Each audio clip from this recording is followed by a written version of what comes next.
Out rocking with the hottest boxing podcast in the land with your host, Coach Malachi Williams. True.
Yeah. What's going on, family? It's that boy, Coach Malachi, in the building. Let me turn it up and let me make sure y'all can hear me. I know I'm not on camera. Yet. Just want to make sure we Gucci before everything. All right, cool. We good then. Y'all can hear me. That's all I wanted to know. Ta-da! How you like me now? I'm in the mix.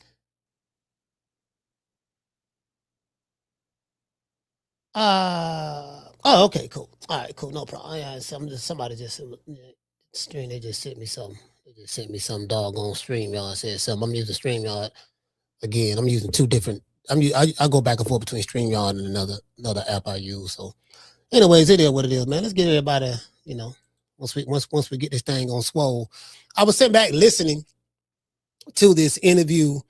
Andre Ward. I like Andre Ward. I like his interview style. I like the way he do interviews. Pretty much the people that Andre Ward interview, he pretty much have good relationships with him. So when you interviewing someone that you have a good relationship with, it's very easy to do those type of interviews because you're not gonna, he's not asking. He's not.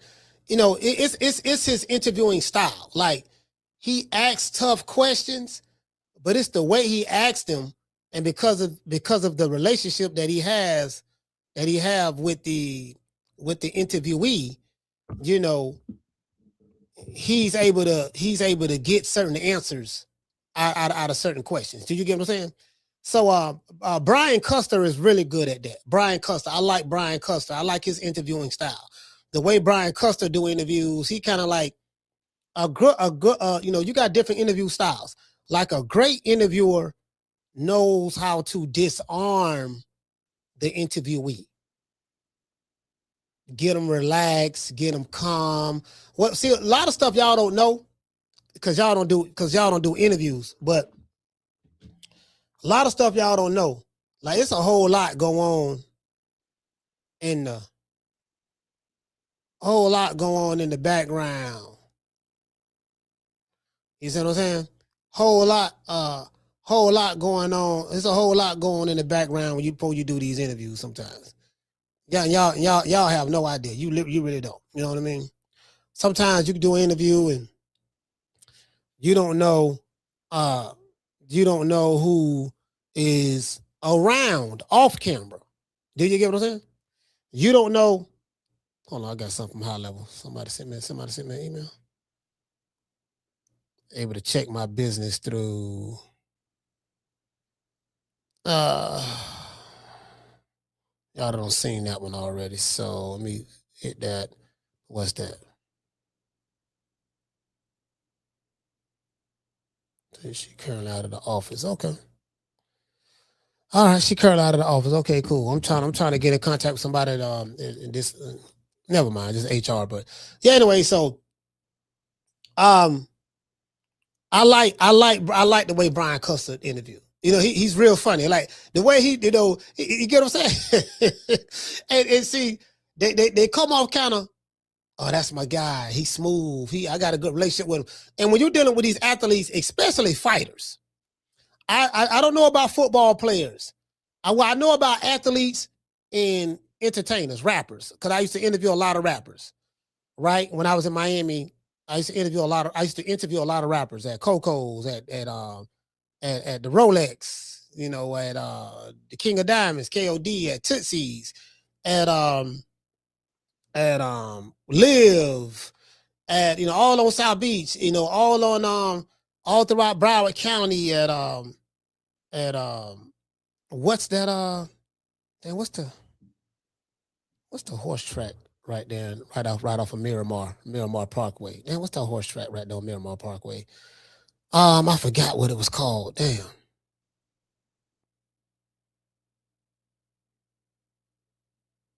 Where they go watch the horse races.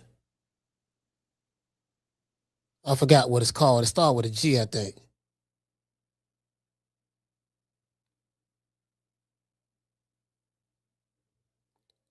Yeah, I used to go there all the time.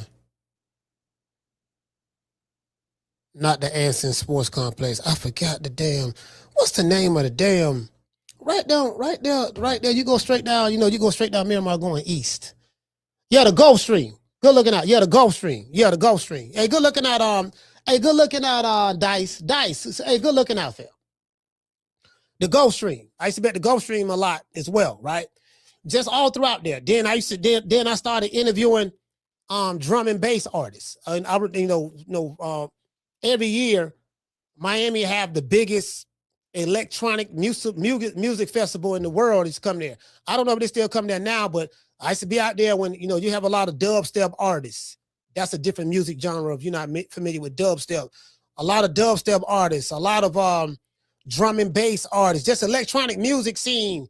David Guetta, all of those guys. Like I used to interview, especially that, because that's the largest music festival that I know of. You get what I'm saying? I'm not saying it might not be nothing bigger than that, but they say like every year, like dead ass. You know what I mean? I forgot it. It's like the Euro Music Fest or something like that. I forgot the name of it. It's been so goddamn long, bro. We talking about what is 2026? Damn, we talking about 2008, 2009, 2010. 2011, 12, 13, like somewhere up in there. You know what I mean? Like just all through there. Yeah, like around that time. Then I used to work for this TV station. Called, what is it? VIP TV? Let me see. Yeah, VIP TV. It was some Italians that owned it. An actor. It was an Italian actor that owned it. Yeah, he was affiliated with the mafia and all that stuff there. I forgot. What's the name, man? Let me see. Yeah, I think it was VIP TV. Yeah. VIP TV. That was in Broward. I was in Broward County there. Let me see.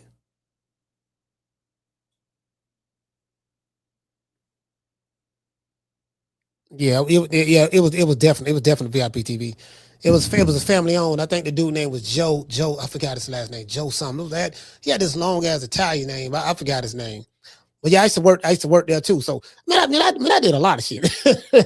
I did a lot of shit, dog. I did a lot of shit. But my thing is like when you're doing these interviews, and I want to give you guys some insight on it, right? And this is why I tell y'all, like a lot of y'all be, who y'all fanned out over Shakur or Devin or whoever, right? Whoever the fighter may be. And because you don't be around these guys, and I've been around these guys, and you don't know nobody in boxing. I know the people in boxing and like from the different companies and stuff like that. I'm talking about have a relationship with them.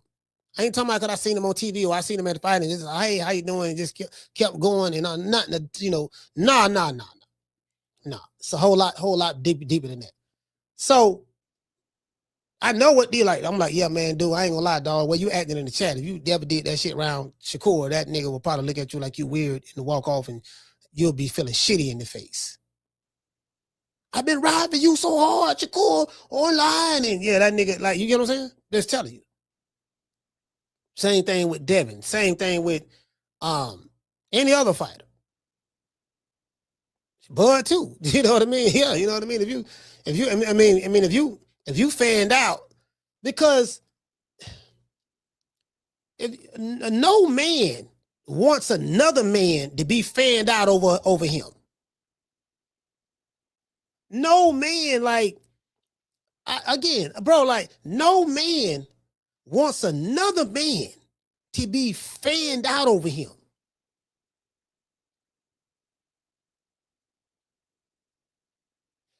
So, I mean, and in boxing, these guys are looked upon as gladiators. Now, if you're a woman, there's no problem. There's no problem with that. If you're a woman, there's no problem with that. You know what I mean? If you're a woman. So, I just want to get some insight. I mean, I'm telling you what God loves. Hopefully, I'm just giving me some insight. You can take it or leave it alone. What I notice is, like I say, people don't want that truth, bro. That truth is that's why you got the story with the naked truth and the well dressed up lie. So what happened was this. This is the story. One day on Clearwater Beach in sunny, it was a one summer day, beautiful in the state of Florida, the Gunshine State is what we call it here, the Gunshine State. And because Florida is shaped like a gun, right? The panhandle of Florida would be the barrel, would be the handle, and then of course the longer part of the state would be the barrel. So we call Florida the Gunshine State, right? On top of the laws that they have, but even before the laws, it is what it is. So there was a guy named Truth. He was walking down the beach, thinking, contemplating, and he said, you know what? It's hot. It's 98 degrees on Clearwater Beach, hot than a motherfucker. Man, let me just go ahead and jump in the ocean, go for a swim. So Truth took his clothes off, had on his swimming trunks or whatever, jumped in the ocean, left his clothes on the beach. A guy by the name of The Lie was walking down that same beach, and he was observing the Truth. And when he saw the Truth take his clothes off and jumped in the ocean, The Lie came up with a beautiful plan. He said, you know what? Every time I come around, people always reject me, and because people say they hate lies and liars, right? The lies never loved nowhere on the planet Earth, on planet Earth, right? The Lie said, you know what? What if I take my clothes off and put on the cloak, meaning clothes, of the Truth? Then I can disguise myself as the Truth, even though I'm still the same old lie. That's how you got the well-dressed up lie. Because the lie has to dress it up as though it's the truth. So the Truth looked out on the beach when he was coming out, and he saw the lie putting his clothes on. So he said, hey, what you doing? The Lie saw him. Truth came up out of the water. The Lie took off running, and the Truth been chasing him. And that's how you got the well-dressed up lie and the naked truth. The naked truth is hated by most people, especially in boxing. The well-dressed up lie it's like Nicki Minaj. It's like Doja Cat. It's like Beyonce. It's like whatever hot woman, female, or that you guys like or whatever. The well-dressed up lie is like that. Damn, she look good. Let me holler at her. Find her the motherfucker. You don't know nothing about, you don't know the truth of the individual. And then when the truth come out, shit look real ugly. And don't nobody want that. You dig? True.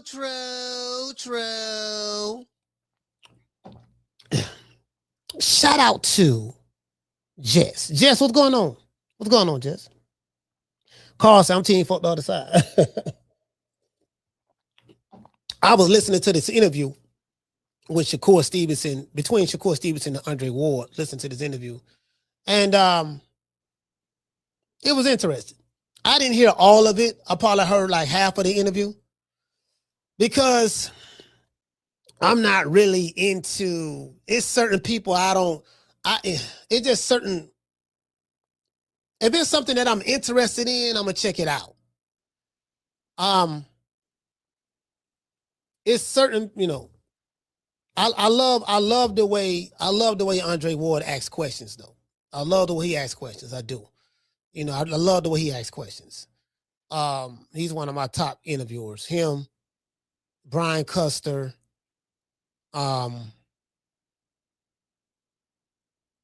shit, it ain't but a couple. Shit, it ain't but a few. Nesta Gibbs, Boston Voice, he do really good interviews as well. I gotta go back. I gotta go back and think. You get what I'm saying? But I'm sitting back listening to this shit. I'm like, okay. So after watching it, I said, okay. So we knew what was going on. Well, I knew what was going on all along. So Shakur was definitely negotiating in the background and all that stuff there. He was just telling his fans that. And I'm glad he came out on X and said that, yeah, man, let me start rage baiting y'all. I'm like, he's rage baiting. And he admitted to that. And some people just like being rage baited. You know what I mean? Some people are addicted to being rage baited. Some people like to be in that emotional state to where my emotions have taken control of me, and they lack critical thinking skills. You get what I'm saying? So it is what it is. But let's get into the show and give everybody a shout out. Let's see. What did the Andre Ward and Shakur Stevenson interview expose about Devin Haney negotiations? And I've been hearing people, well, we want this and we want that. So for all those people who say what they want, I would give you the well dressed up lie, but I gotta tell you the naked truth. Nobody gives a fuck about what you want. You ain't nobody to these people. And I need you to understand that. Nobody gives a fuck about what you want, and you are nobody to these people. These people don't give a damn about what you want. I just need to let you know that. I know that's a hard pill to swallow. I know you don't want to believe that.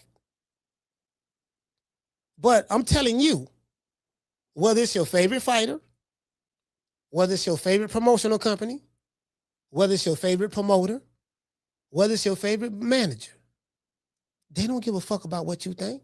You nobody. You just a nigga behind an avatar that type and leave comments, and that's it. That's how they look at you. I know you don't want to believe that, but I'm telling you that's how they look at you. How do I know? Because they have told me that's how they look at you. So I hate to be the bearer of bad news, but hey, somebody got to do it. And that's why I don't mind being the bad guy.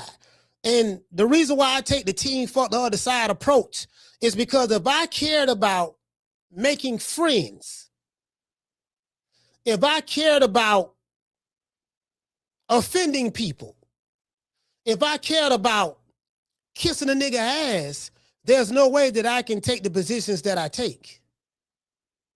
I can't take those positions if I cared about those things. I don't care nothing about it. It's real simple with me. I'm going to draw the line in the sand. This is the side I'm on. Where you at? Oh, you on that side? Okay, cool. Do your thing. That's me. I'm on this side. And I'm team fuck the other side.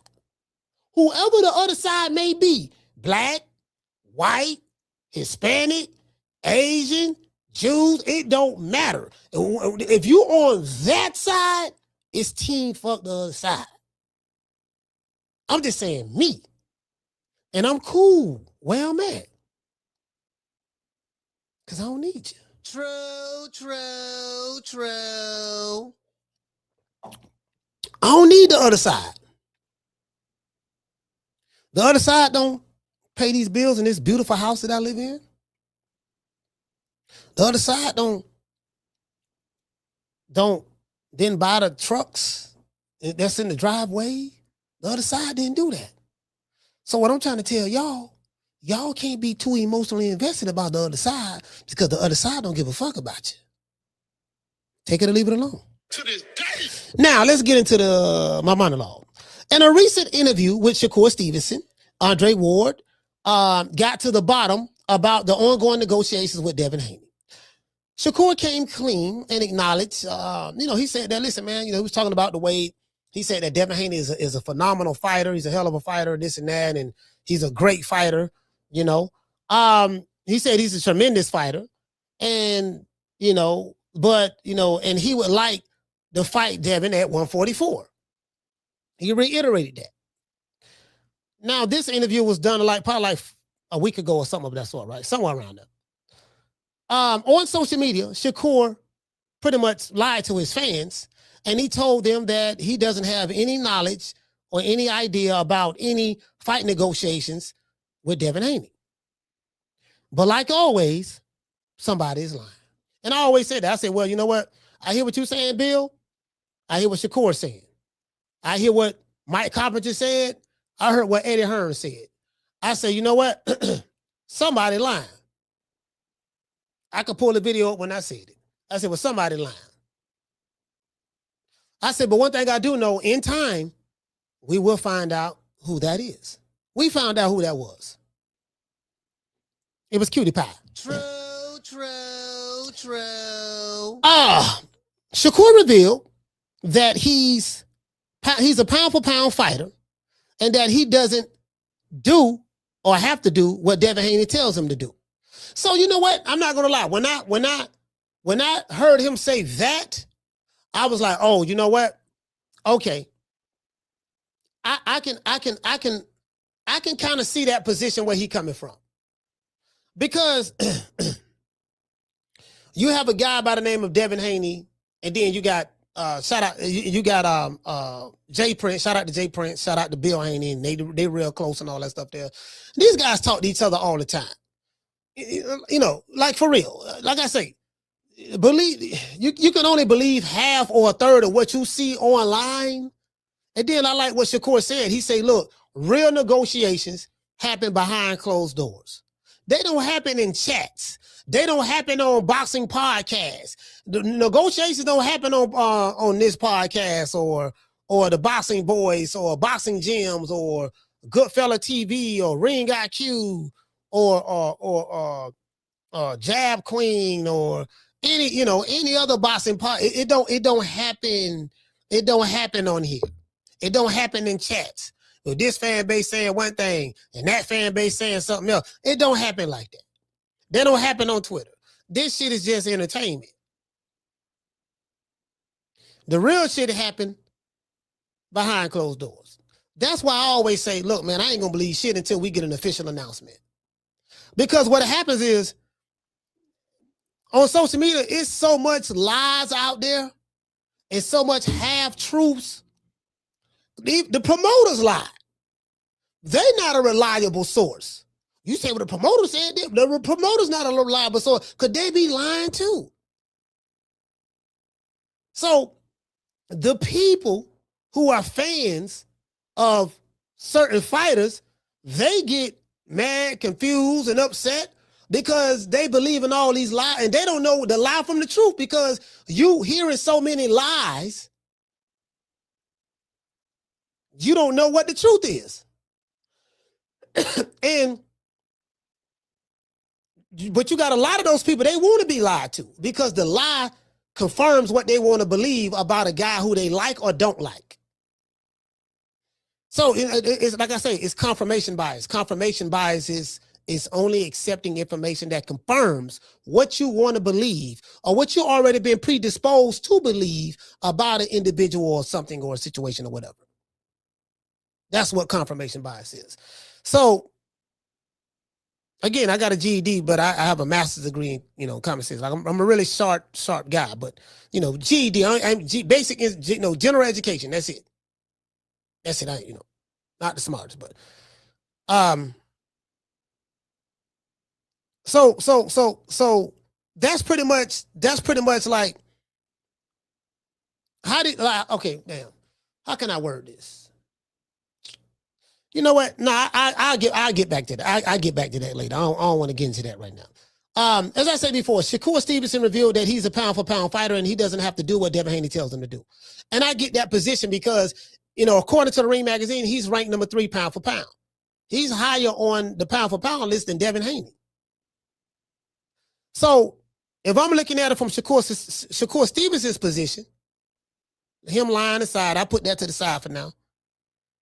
You don't dictate where I fight you at, what I do, how I do it, and when I do it. Nigga, I'm top 3 pound for pound in the world. I'm higher than you. It don't work that way. So I wasn't looking at it. I wasn't looking at it like that at first. I'm not going to lie. I wasn't looking at it like that at first until I saw that interview. Because, that's me looking at it objectively. If I look at it from a bias standpoint, then I got to pick a side. I'm not looking to pick a side. I'm looking, my position, me being an interviewer myself and me having a podcast and this and that, I always try to take the objective position because I'm a critical thinker. And I don't lack objectivity. When you lack critical thinking skills, most motherfuckers lack objectivity. It's always confirmation bias. I have no desire for confirmation bias. I only want the truth. Whether the truth is against what I believe or for what I believe, I just want the truth. Because if I'm wrong about something and someone introduced some truth to me and I can research it and find out that it's facts, then guess what? I gotta take the side of the truth. I can't pick and choose when I want to accept something because it doesn't confirm what I want to believe. If I'm wrong about something, I want to be right about it. So if I'm wrong about something and some information is introduced to me, then I'll be like, you know what? I was wrong about that. And since I want to be on the side of truth, I don't mind backing off a stance if I found out to be wrong. So, because I don't have an emotional attachment to it. I don't have a dog in the race. I don't get no check. You get what I'm saying? So, the only one I know getting the check, Showbiz is the adult. He getting, the zone is taking care of him and he got a management team and all that stuff that's cool. I ain't got none of that. So I don't have to, you get what I'm saying? I don't have to play certain games. I just call it like a TI is. Let me see what it says. You get what I'm saying? So I understand this position as relate to that. No, man, I'm a pound for pound fighter. You don't dictate no terms to me. Because that's kind of like, maybe that's how that's kind of like I'm saying, based on the interview, that's probably how he was looking at it. This nigga trying to dictate terms to me and shit. Nigga, I'm pound for pound fighter. What the fuck you talking about? You get what I'm saying? I'm ranked number 3. You know what I mean? So when he said that, I like, oh, okay. Okay. When you look at it that way, you see what I'm saying? Now let's listen to some of the interview and see what the people in the chat, in the comment section have to say. Y'all become a member of the show. You can click the membership link. It's in the description and it's also somewhere on the phone somewhere. If you're watching on, I don't know what device you're watching on, but if you're watching on the phone or whatever, y'all subscribe, become a member, and support the movement. Let's give everybody a round of applause.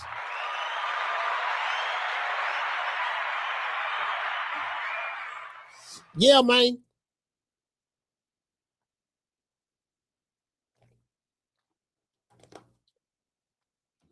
Yeah, man. So, and what you say, Jamie said, I feel you, coach. Yeah. You know what I mean?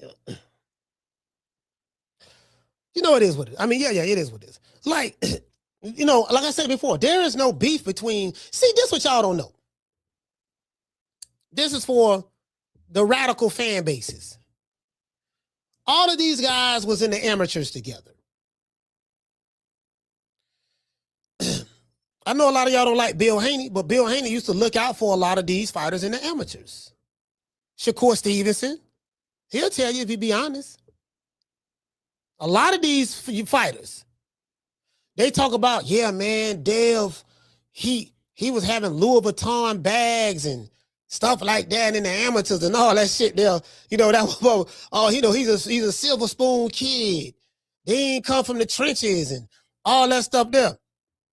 I'm like, well, bro, I've never gotten that at all. Like, I've never got, we didn't choose our parents. Everyone that's here, whether you listening to me driving a truck, you working in the warehouse, you at home, you at your office or whatever, right? We did not choose our parents. I had no say in how I was going to be conceived, when I was going to be conceived, and who my parents were going to be. How can you fault a man who did not have to go through poverty or shit that other people may go through? Because guess what? Nothing is created equal. And nothing in life is fair. You're going to have some people who was born into money. And there's some people who wasn't born into money who mad and hating on those who was born in money. Well, fam, don't get mad at the person who was born in money. Look at your parents. The same God created you, created me. Why don't you ask God, God, why you ain't allow me to be born with money? Why I had to come from this broke ass situation? I never understood that. I never understood that. And it's like, it comes off as, damn, boy, y'all, you know, you jealous than a motherfucker. You envious. You got an opportunity to get you some money. If your mama didn't make the right moves financially, or your daddy didn't make the right moves financially, guess what? Go talk to them about that. Don't get mad at the next man because he came up in a different situation than you came up. I heard what the dude name? The dude from Chicago, Southpaw TV. I was listening to him the other day. He said, yeah, Devin Haney is a silver spoon kid. He from Henderson, Nevada. He ain't come from the streets. And I thought about that. And I asked myself one question. I said, okay, and your point is what?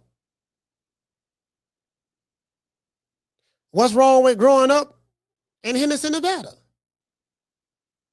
What's wrong with not having to come up in the streets?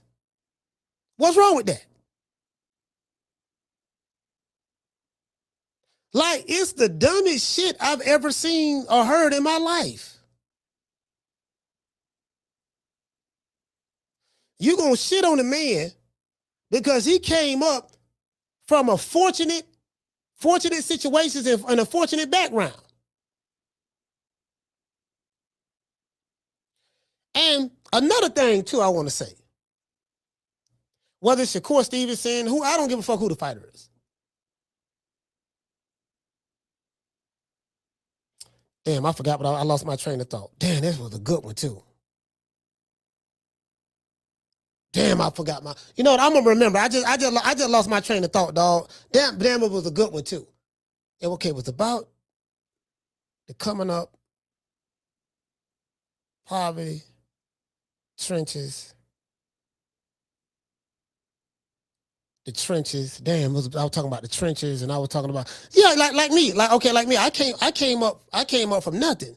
I grew up in West Tampa housing projects. Still remember my address, 1332 Main Street, Apartment B. In the middle of the projects. Every summer, I used to go to the Boys and Girls Club, right off of MacDill. Every summer, we used to go to the park. We used to go to Martin Luther King Gym and go swimming at the swimming pool, right off of Union.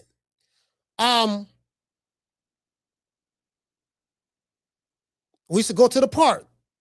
That's when they had free lunch programs.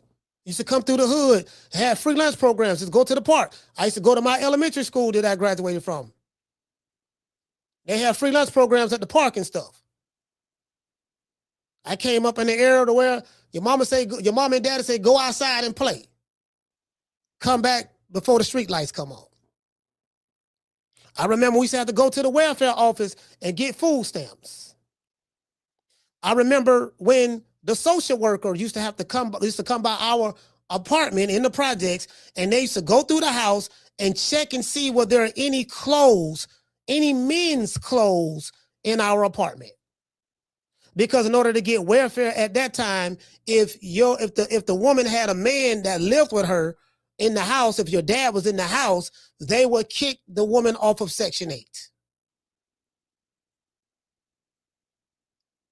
And guess what? I'm not envious of nobody who came up, and I have friends who didn't grow up like me. I got friends who came up in more fortunate situations.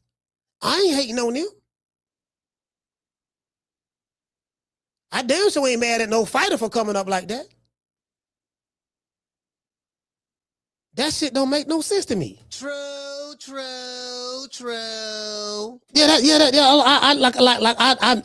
I never understood that. I'm like, man, these motherfuckers here got some miserable lives. But anyways, man, let's give a shout out to the hood. I want to thank the whole hood who came out here. I love y'all. I did this for the hood. Y'all know I beat that boy. Yeah, I said these motherfuckers got some miserable lives on this motherfucker. Yeah. Yeah, I just, So, my thing is, if a motherfucker came up fortunate, what's wrong with that? Bro, who don't want to come up fortunate? I got kids right now, my two younger ones. They don't know what it's like to grow up in no projects. They don't know what food stamps is. They don't know what free lunch at the park is. They don't know that. Listen, my 13-year-old and 12-year-old, they ain't street, they ain't hood, they ain't gangster. They ain't trying to please no niggas on the street. They ain't trying to please no niggas on the internet. Fuck your hood, fuck your set. My plan is to make sure that when I leave this motherfucker, and I'm gonna leave, I have no doubts about that. Everybody got a time. My time, whenever it comes. My plan is to make sure when I leave this motherfucker, that I leave them something. And they're able to take what they learn and be able to afford to live the type of lifestyle that we're living now or better, because they learn certain skills in order to know how to make money. I don't give a fuck about trying to prove nothing to no niggas on no internet, or prove something to some broke ass niggas on the streets who going to jail, court cases, and broke. Y'all can have that real nigga shit. Y'all can have that.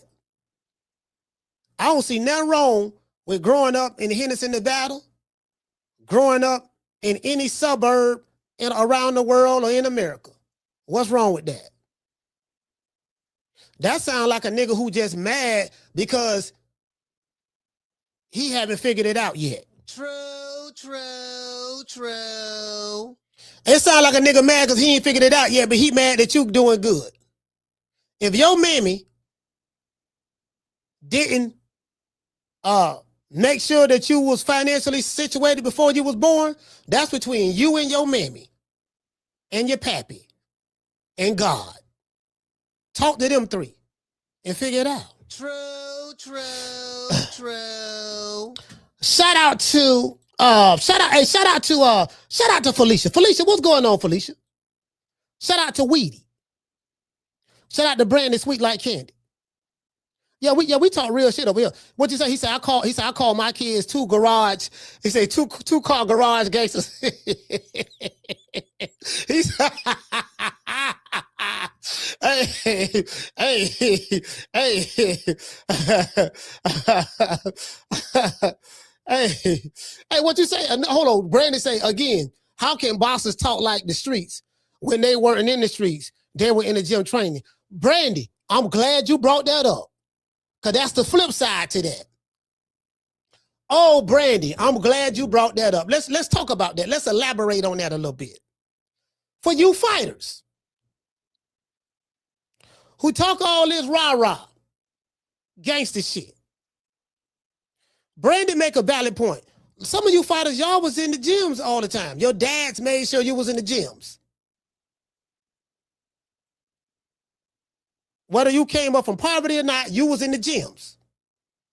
You didn't have time to run the streets if you was in the amateurs, you know what I mean? Because some of you dudes, a lot of you guys started boxing when they were 6 and 7 years old. So you didn't have time to run the streets because you was in the gym all the time. You was in different tournaments, going throughout your state, fighting in different tournaments, going to Golden Glove, going to the Nationals, just fighting all over the country. Now, some of you fighters, you are affiliated with street guys.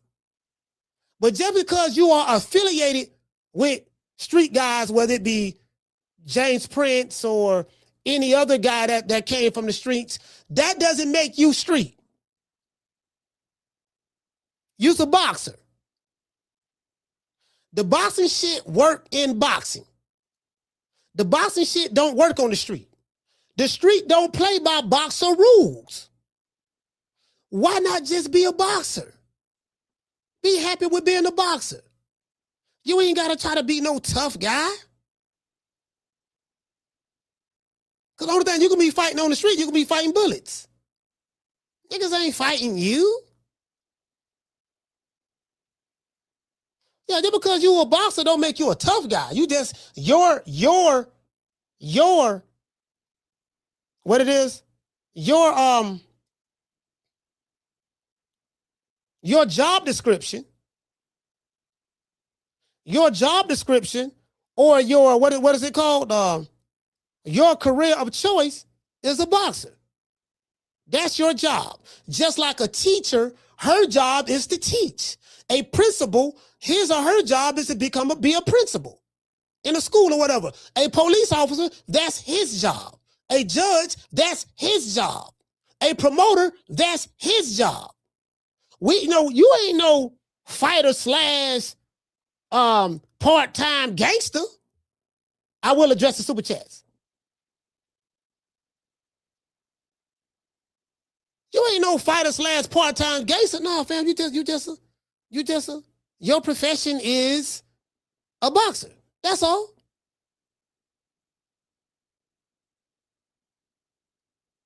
You get what I'm saying? So, just keep that into, because sometimes motherfuckers be getting like gassed up. They be, they think because they hang around some gangster niggas that they gangster. The reason why you're hanging around them is because you needed protection. You feel protected when you hang around the street element. You the boxer, but you need protection. So don't talk to me with the gangster stuff. We don't believe you. True. Hold on, fam. I'm gonna get to this. I'm gonna get to the super chat. Shout out to Jaleel, man, for becoming a member, man. Salute to you, brother. Hey, okay. Salute to you. I'm gonna hit you with the Huggy Bear, brother.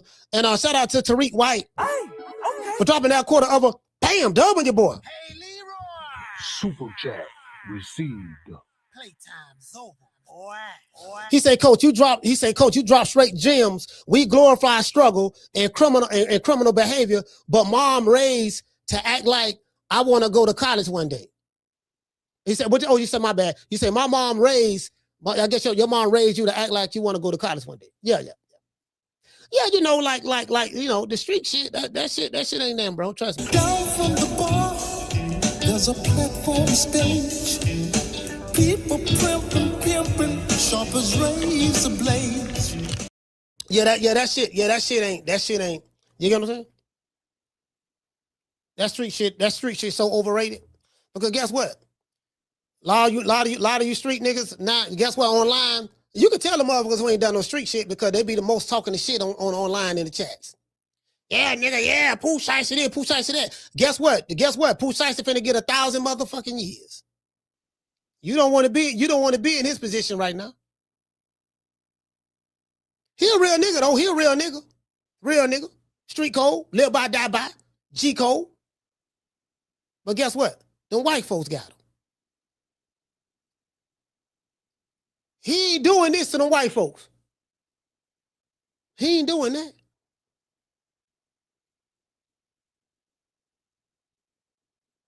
You know what he doing? What them crackers tell him to do. Count time. Get on your bunk. Lockdown. Go to your cell. Officer. Knocking on the officer station.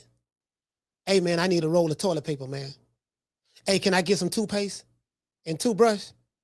You're going to get a toothbrush about that size, little small toothpaste, and a roll of toilet paper. Go wipe your ass when you take a shit. If you're in an open bay dormitory, it's going to be stalls.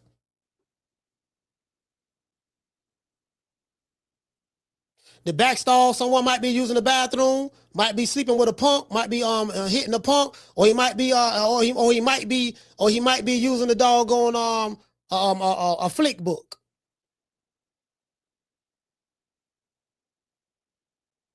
Yeah, that's the benefits of being a real nigga. That street shit.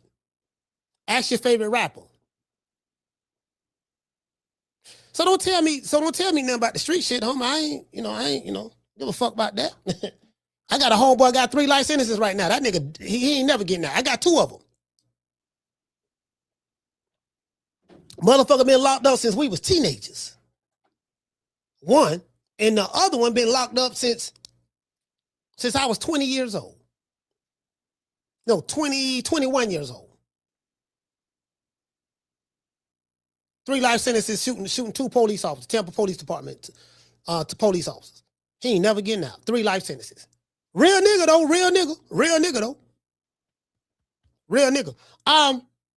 Anyways, before we get into the show, I gotta say, before I get into the show, man, I gotta say all praises due to the Most High, the Most Exalted, the greatest human being on the planet Earth, Mr. Al Heyman. Well, I guess I gotta be like everybody else and sing Al Heyman. I can quit my job now, baby. 6 figures, baby. You feel me? I'm about to. But a name. Do you have a name? Oh, nah, I ain't got no name, Name them names, man. They know who they is. Name them names, please. The names need to be named. They know who they is. The Mexican monster. Shout out to the #1 contender. Now, I am the #1 contender. I'm tired of James the Poodle, Grim Reaper, whatever you want to call himself, ducking me. All right, I'm tired of man driving around town in 8 Rolls Royces. He ain't fought nobody. I'm still in a bro hand.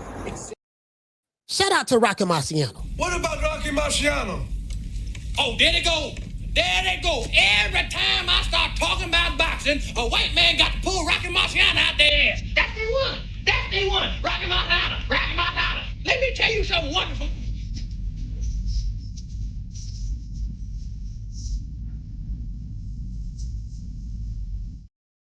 Shout out to 8B. He back on top.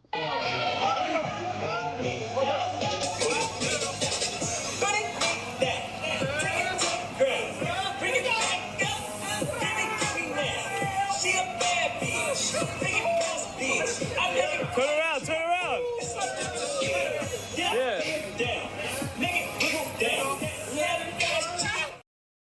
Shout out to them. Shout out to them gangsters with them YouTube channels who be telling the nigga to come to their city and what they gonna do to them when they see them, but you don't never see them nowhere. When you everywhere, they never there. Shout out to them, and shout out to them gangsters in the comment section that be talking tough, but boy, you never see their ass nowhere. This is for you.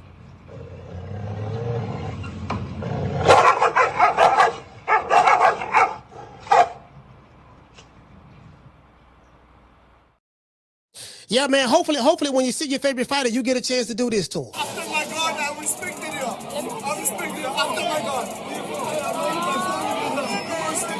I respected you. After my God, You second to God, champ. No. I didn't listen. I respect him. I'm sorry. I respect him. Come on for the nigga pass out. Take the picture before he pass out. Yeah, get him before he pass out. Yeah. Hold him up. Yo, we gotta take this guy everywhere. Yeah. Yo, shit. He needs air. You need air. Take the picture. Take the picture before you face the picture. That's my hero, right? That's my hero. One more. It takes a lot to take a lot to do. All right, why you pushing? Don't worry about it. Come on, I got you, all right? I tell you what, though, no matter what, this is to my haters. I still love you. I still love you.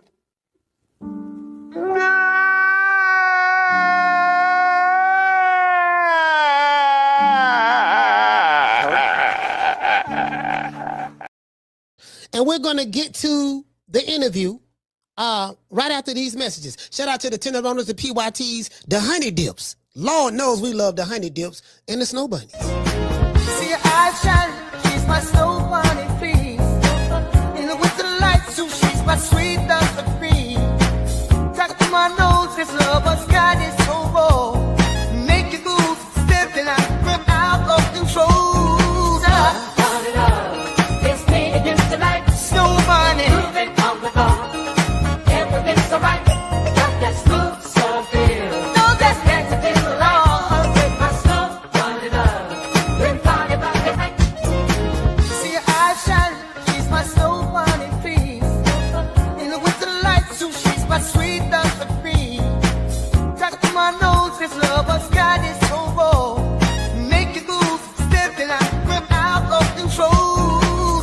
Bunny love. It's me against the light. Snow bunny, Moving on the bar.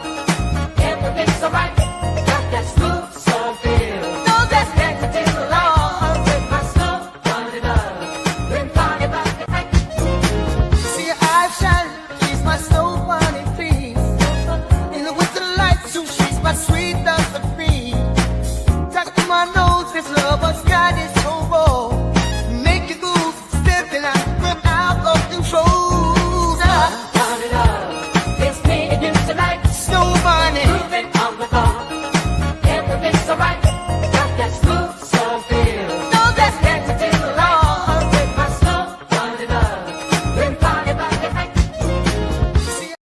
Shout out to the Prince of Pan-Africanism, him and his beautiful snow bunny. Let's give Dr. Umar Johnson and his lovely snow bunny a round of applause. Yeah, Prince of Pan-Africanism. The Prince. Shout out to the Prince. Shout out to the Prince. Anyways, we have a sponsor. Shout out to my brother, man. I called him the Cincinnati Cobra. Keith's Bulldogs. For dropping that half of bam, hundo on your boy. Super chat received. Playtime's over, boy. Today's show is sponsored by Keith's Bulldogs, straight out of Cincinnati. You get what I'm saying? My brother Keith said that he say salute coach and to my boxing family. He gave a shout out to the coach and he gave a shout out to the boxing family TMP. Now we all we got. Look, we all we got. The only people I give a fuck about is y'all. Y'all people who subscribe, people who follow, people who are part of the movement, a part of us. Y'all the only ones I give a fuck about. You want to know why y'all the only ones I give a fuck about? Because y'all made me who I am. See, I remember when I started this channel, 2021. My first video dropped January 1st, 2021. I started with this iPhone 7 when I started this channel. I said, I'm going to keep this motherfucker because I'm always tell a story with it. I had a green screen in the back. I had to just shoot video with the green screen in the back, just learning. You know what I mean? And I had no idea I was going to still be doing this, of course, 5.5 years later. No, this ain't what I want to do. Like what I do for a living. Like, as a matter of fact, let me show y'all this.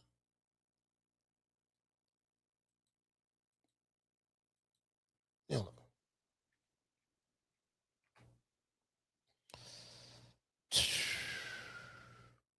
This what I do. Hold on.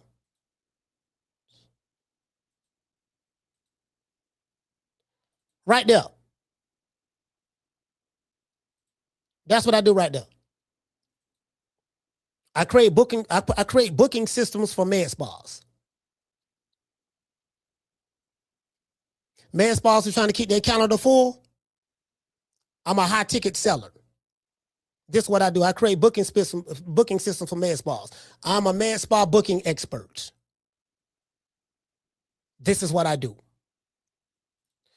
That's what boxing is just my hobby. Make good money doing that too. You get what I'm saying?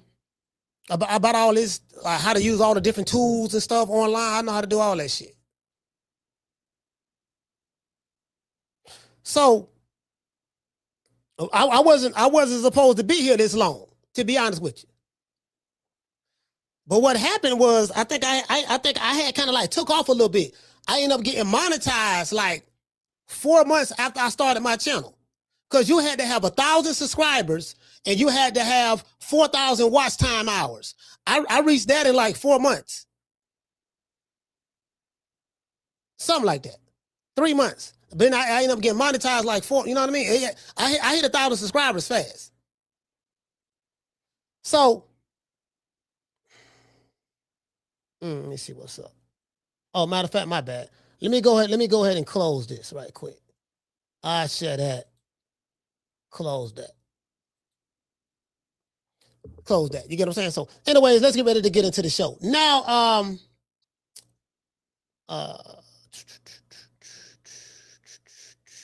let me find this video. All right, here we go right here. I'm going to go straight to the meat and potatoes. I just want y'all to listen to what Shakur have to say.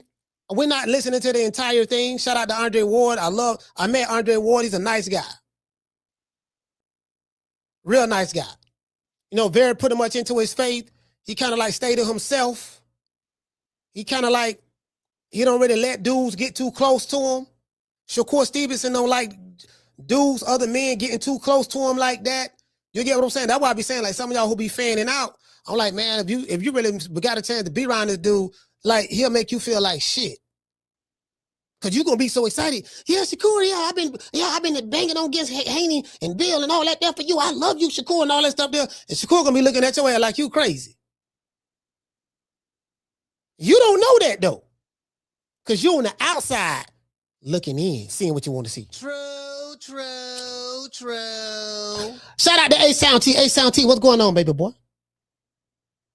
Shout out to Jim. Boss, hey, shout out to Jim. Jim's Diamond. What's going on, fam? Big G in the building. Shout out to A-Sound T. He say nigga need to get under your wing, coach, and figure that out. So I can get out of this trouble. Oh, yeah. Bro, I'm telling you, bro. I'm telling you. I don't even talk about like my friends and family. I don't even talk about them what I do, because I'm in a different lane now. I'm doing a different lane, and I'm out the way. That's why I say, like, see, I'm out the way. I ain't in another nigga way. I'm doing my own thing. I'm on my own shit. I'm out the way. Motherfucker hate on me. You going out of your way to hate on me, because I'm over here.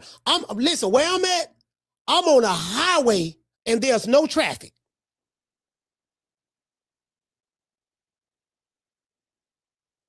I'm on the highway to no traffic. Well, what I do, I make more money than any nigga on YouTube. I'm talking about as it relates to boxing.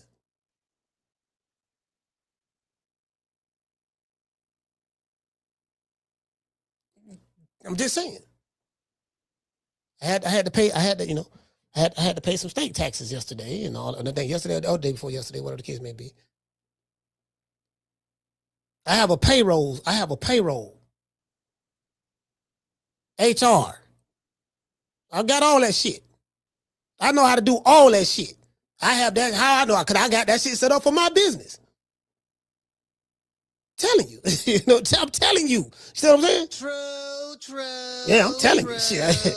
Hey, listen, man, listen. One thing about me, boy, I don't do no capping, boy. I do not do no capping. If I say that shit, that's what it is. The fuck? Fuck you all rolling up on for, cuz? Huh? You just don't know. He can't know. Huh? He can't know. Hey, man, shout out to Green Eyes P. Hey, okay. Green Eyes P just gifted somebody a membership. Who she gifted? Oh, she gifted Wayne Kane. Wayne Kane is a new member. Shout out to Green Eyes P for doing that. Shout out to Wayne Kane. He became a member. Let's give Green Eyes P a round of applause. Down from the bar, there's a platform stage. People pimping, sharp as razor blades. All right, today's show is sponsored by Foster's Barbershop. If you're in the city of Tampa, I will be at Foster's Barbershop tomorrow. Probably around, I'll probably be there in the morning time, about 10:30. Foster's Barbershop is located at 1923 West Main Street, West Tampa, Florida, 33607. It's right there below me. Let them know that Coach Malachi sent you, and you will receive a 10% discount. There's not a barbershop in the city like Foster's Barbershop. It's a high-end barbershop. They don't do no walk-ins. You can't walk up to the door and say, hey, man, I want to get a haircut. You're not going to get in like that. It's a high-end barbershop. You get what I'm saying? A lot of celebrities go there to get their haircuts.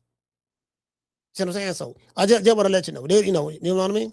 Anyways, shout out to Foster Barbershop. And I want to give a shout out to our other sponsor, IT Bail Bonds. If you're in the city of Tampa and you end up going to jail, or you on some YN real nigga shit and your favorite, you know what I mean? You're a real nigga. You bought that life. If you're a real nigga and you bought that life, I got somebody that I could recommend for you that you may need to see. You dig? Sitting in the county jail right now for child support, driving on a suspended license, or a missed court date? Don't even trip. I made one phone call to IT Bail Bonds, and they had me out the same day. No judgment, no games, just real people who move fast. If you or a loved one is locked up in the city of Tampa, call IT Bail Bonds at 813-231-2663. IT Bail Bonds is located at 6201 East Hillsborough Avenue, Tampa, Florida, 33610. IT Bail Bonds. When freedom is on the line, call IT. You know the crazy part about it? I ain't got but a GED. Yeah, I'm telling you the truth. Shout out to Sean from the Heights. Hey, okay. For dropping that quarter of a bam dub on your boy. Hey, Leroy. Super chat received.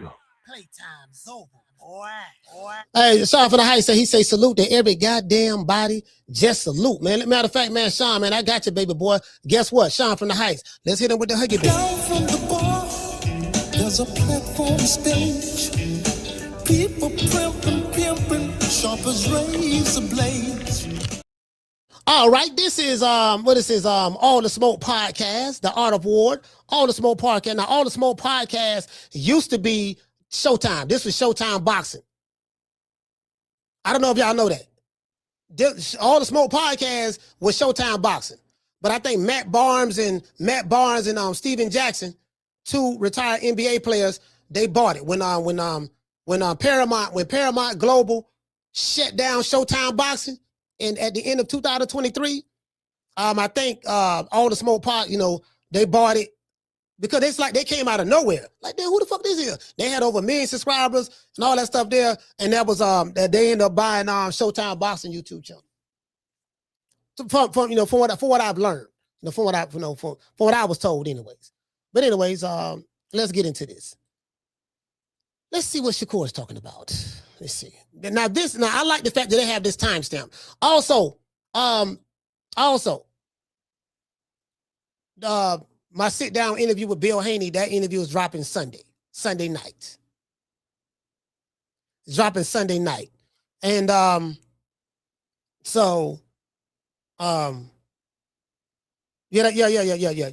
video, it's dropping Sunday night at 9:00. Sunday night, 9:00. I'll post it. I think I'm gonna post it tomorrow and then let everybody know what's coming up. But yeah, it's already Sunday, 9:00, it's dropping. All right, let's get into this. Where you at, Shakur? All right, cool. WC strips you after the fight. Yeah. But the reason they stripped you, and you said 35, no? No, I had one. So they took the one belt. So the WC strips you after the fight. Yeah. But just call out the WBC right now. What they want. They want to have their hands in everybody's pot, everybody's money, even if you're not fighting for their belt. Yeah, that's crazy. So you as a champ, you still have one belt at 35. I'm glad Andre Ward brought that up. I love Dre style because I remember when Crawford got stripped and then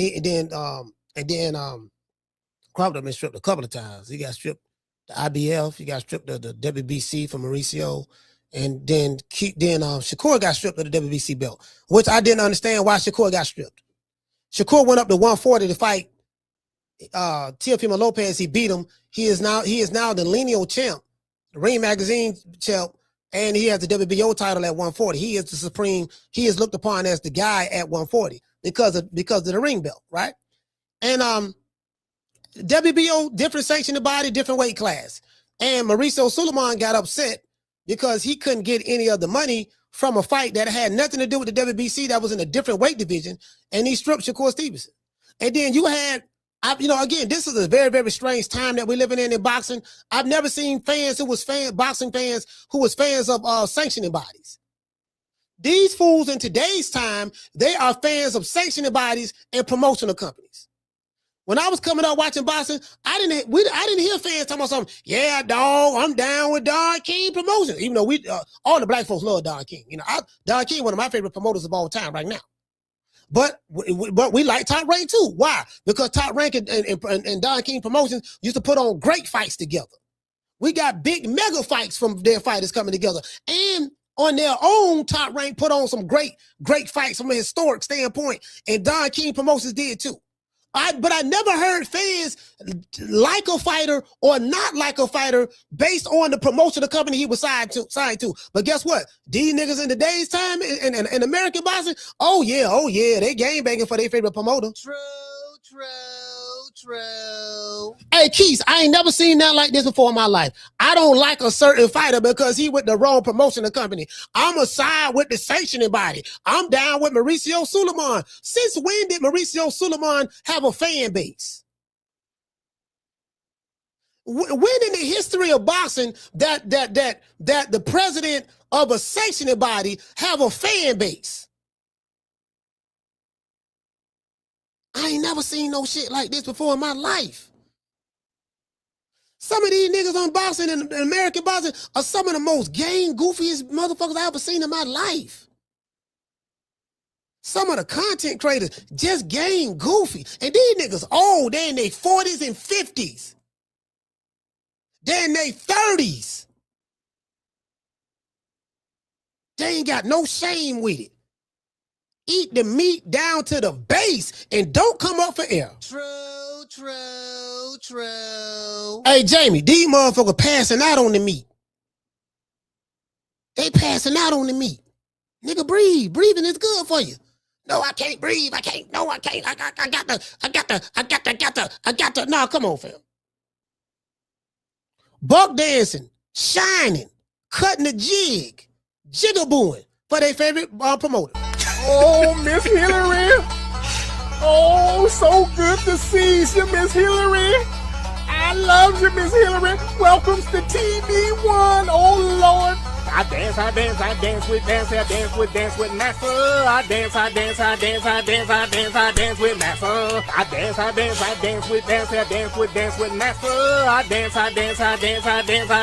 dance with Master. Lord have mercy. Anyway, let's go back. Let's go back over here. Let's go back over. Man, I'm team fuck the other side. Well, damn sure is. Right? No, at 40. At 40? Yep. But I thought you had one at 35 too. They took it. WBC stripped me. I thought you had 2 belts at 35, no? No, I had one. So they took the 1 belt. So the WBC strips you after the fight. Yeah. But the reason they stripped you, and you can speak more on it, they wanted to be a part of the move up. Yeah. Right? And they still wanted, what, 7 figures? 6 figures, I mean, 100,000 and some change or something like that? I want to say it was triple of what I had to pay for my fight was a pay. So, after the fight, you got to pay. Sanction fee. Yeah. So I paid that. And then for the Teal fight, they tried to triple it. But they were not a part of the fight for the people that don't know. No WBC belt on the line. Not at all. So what happened? Basically, they kept sending like emails back and forth to my team. And, we in camp now. Like, it's that type of moment. We ain't trying to too much focus on that. So we was, I guess, slow responsive to them, man. We responded to them, but I already knew beforehand that they was going to strip me. Like, I was cool with it because at the end of the day, I know this ain't right. So the side that I'm on is I want to be on the right side of things. And I'm not paying nobody that much money if you don't have nothing to do with my fight. What am I paying you for? And you know the crazy part about it? I remember this shit too. You had motherfuckers because they didn't like Shakur Stevenson. Yeah, man. Yeah, he got stripped. They was supposed to strip him. Pay Mauricio his money. They don't want to pay the money. And I've never seen nothing like this before in my life. Grown ass, cunt coochie, D in the booty ass niggas behind avatars in chats were championing Mauricio Sullivan. Yeah, he took the belt. Yeah, that's right. I'm like, dude, you do know that this dude fought in another weight division for another belt in the sanctioning body. And how does he justify wanting a cut of a fight that he had nothing to do with? Are you a sanctioning body or are you a matchmaker or a promoter? So I call the WBC belt the Mauricio Sulaiman belt. Give it to all the Mexicans. Any black person got a belt, WBC, Mauricio, take the belt from him and give it to your Mexican compadres. That shit ain't worth nothing any motherfucking ways. These niggas, Floyd Mayweather said that. The belts, I can't live off belts. No, the belts, you know what I mean? The belts meant something when it meant something. If y'all pick up what I'm putting down, the belts meant something when it meant something. You know who devalued the belts? The sanctioning bodies. True. I.e. Mauricio Sulaiman. Because the way he was moving, like your rules don't mean shit. You pick and choose when you wanna enforce the rules. You protect certain Mexican fighters over other Mexican American fighters. Certain dudes, you better hurry up and fight, or we gonna strip you. But then the other dude, he ain't gotta fight as mandatory. You let him do whatever he want to do because he giving you a bigger cut, of the sanctioning fee. You want to get paid more money than all the other three sanctioning bodies combined. No, that ain't right. I don't give a fuck if you like Shakur Stevenson or not. How you justify that? Anyways, I digress. I have nothing. This is a WBO sanctioned fight for me and Tio at a different weight class. So why would I pay you any money? So I just feel like they're trying to rob me. But truthfully, I feel like they issue was more so with Bud because this didn't happen, and they didn't come to us with this until they started having issues with Bud Crawford. And I felt like that wasn't right either, because if me and you, Mauricio, and all these people with the WBC, we got a relationship and we cool, why are you taking out your beef that you got with Bud on me? And I just don't respect it. Man, I respect the stance. You gotta do it. I think you said something like, I'd rather get that money to my daughter, to my baby girl. Facts. And when you start doing the math, all the money we start giving them, brother, you giving away mortgages, houses, cars, tuition, vacations, like. And we're going to keep talking about this over time because it's going to continue to be an issue. But the sanctioning bodies, man, and more specifically the WBC, like, y'all got to stop with that stuff. And the guilt trip that y'all use is not going to work. You're trying to come for Bud Crawford and try to tarnish his name, or come for Shakur, or any fighter that really know the business of boxing. That's not going to work. Especially when it's like we the ones risking our life. Like, I'm in the ring really risking my life. Things can go left at any given moment.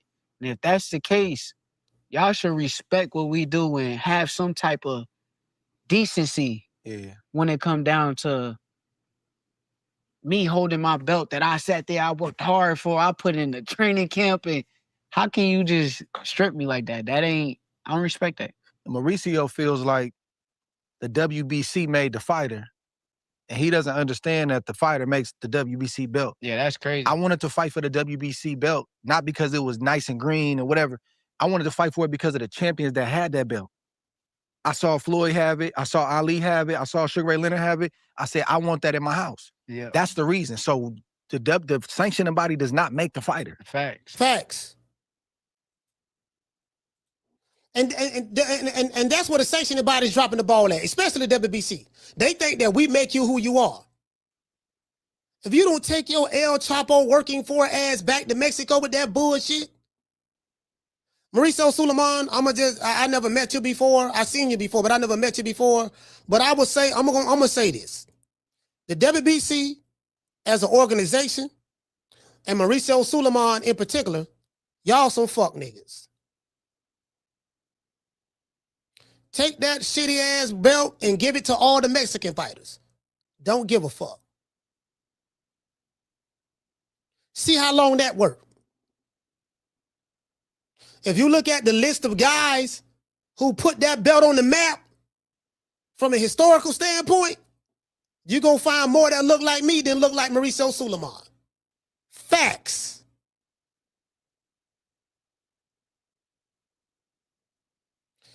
Your daddy, Jose Suleiman, didn't, he was a shit eater too. R.I.P. to him. He was a shit eater too.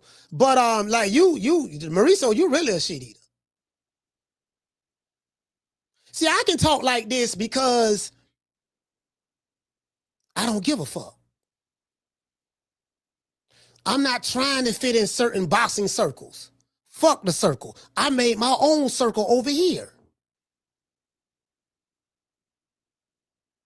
So I'm gonna tell her how I motherfucking feel. Fuck another nigga feelings. But anyways, that's neither here nor there. I didn't mean to go off on a tangent a little bit, but let's get back into it. The fighter makes the sanction the body and the belt. Facts, I agree. And so I wanted to fight for the belts for the same reason. When I seen everybody like y'all with the belts and flashing them. So, yeah. But you get to a point, and this is the part that they struggle with. I need it to a certain degree. But then when I get to a certain point, I get smarter on the business side and say, man, I was okay giving you that money. I'm not okay giving you that money no more. Fact. And then number two, I really don't need your belt. They're going to come see me. See, this is the thing too, right? This is the thing too. Andre Ward just dropped some gems. If you somebody like an Oshaki, see, there's levels to this. There's levels. When you become a champion for a promotion to come to like a top rank Don King Promotions when he was popping, Queensberry, Matchroom, Golden Boy, you get your pay increases once you become a champion.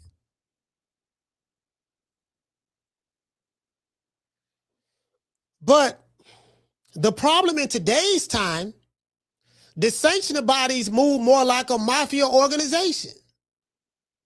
They make you feel like it's a privilege for you to wear our belt. No, it's a privilege for me to wear your belt. Because without me wearing that belt, you don't get a sanctioning fee. Sanctioning bodies didn't used to move like this. Not like that. Like Mauricio is the one that's out in the open. So I talk about him because he's a fuck nigga. He's a fat fuck nigga. So that's why I talk about him. I know we got fans of Mauricio Suleiman. I give a fuck about your fans. Take that shit back across the border. I said what I said, I stand on it. True. Said what I said, I stand on it. I ain't apologizing for shit. I mean every motherfucking thing I say. The way I said it, how I said it. If a motherfucker get offended, take it how you want to take it. I don't care. Let's go. Regardless. Facts. Gotta accept that. So I appreciate you making a stand on that. Another name that you keep getting linked with is Devin Haney. Another fighter you got a lot of history with, came up in the amateur. Y'all see this? Now this is what I was talking about. Y'all see this? Devin Haney and Shakur Stevenson came up together in the amateurs. You niggas in the chat who team Shakur, you didn't come up with Shakur Stevenson in the amateurs. You niggas in the chat that's team Devin Haney, you didn't come up with Devin Haney in the amateurs. Those guys have history. I told y'all yesterday, whatever beef you got with the Haneys and whatever beef the Haneys got with the Stevensons, guess what? The Haneys and the Stevensons, they ain't got no beef with each other. You might have beef in the chat for whatever the reason you got beef for, but they don't have beef.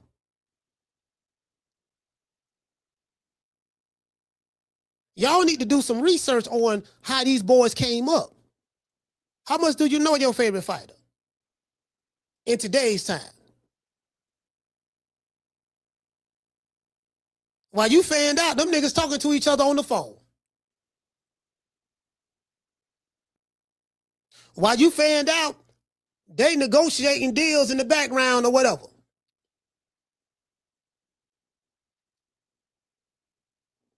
Take it or leave it alone, man. That's all I can tell you. Shit, I don't know what else to tell you. It's a fight that's gonna get hard to get made because of the weight difference. Is that how you see it? I mean, I just feel like, see how you just said, like what you said about the belts, right?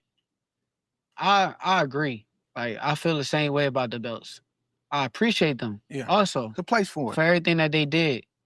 But when we talking about like a Devin Haney fight, he got a belt at 147 pounds. I got a belt at 140 pounds.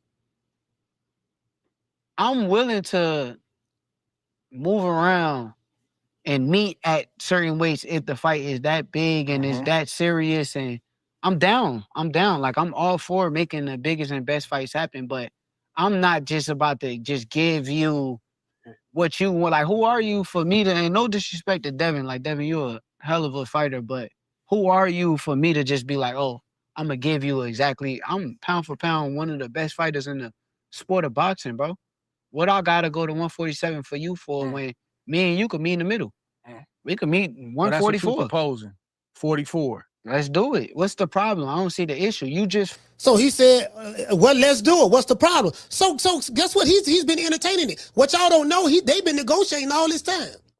I need the white man. Well, Sean Zytel came out and said it. So I'm waiting on some more white folks to talk.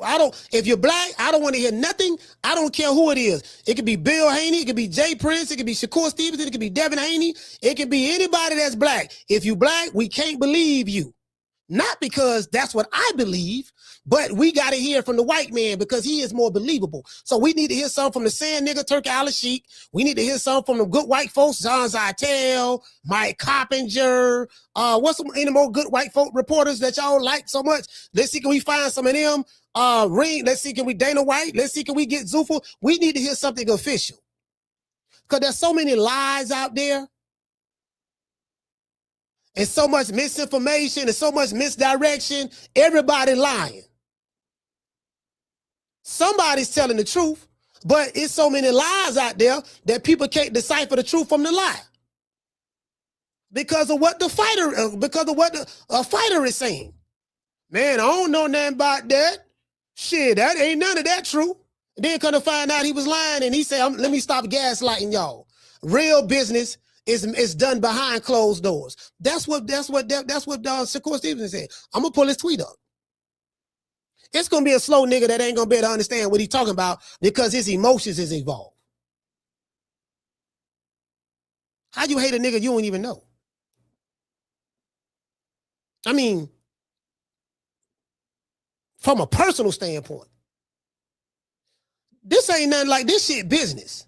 See, this is the difference between business people and regular people. People who are really business people, they don't make business moves based off of personal decisions. Personal feelings is what I'm saying. You know, you don't heard the saying before, this ain't personal, it's business.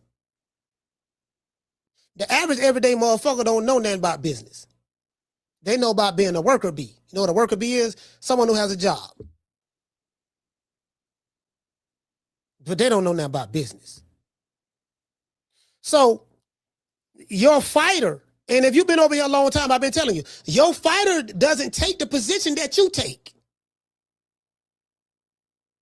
Because your fighter is an independent contractor. Once a fighter reaches a certain level, they don't need the belt no more. The belts are for the little up-and-coming niggas. People who really don't have that much leverage. There's levels to this. Somebody like a Bam Rodriguez, he need the belt. He's a phenomenal fighter. But because he's fighting at a 115 or something that small, he need that belt. Because he don't make a whole lot of money like that anyways, but he need the belt. Somebody like Shakur Foster, he need that belt. Raymond Ford, he need that belt.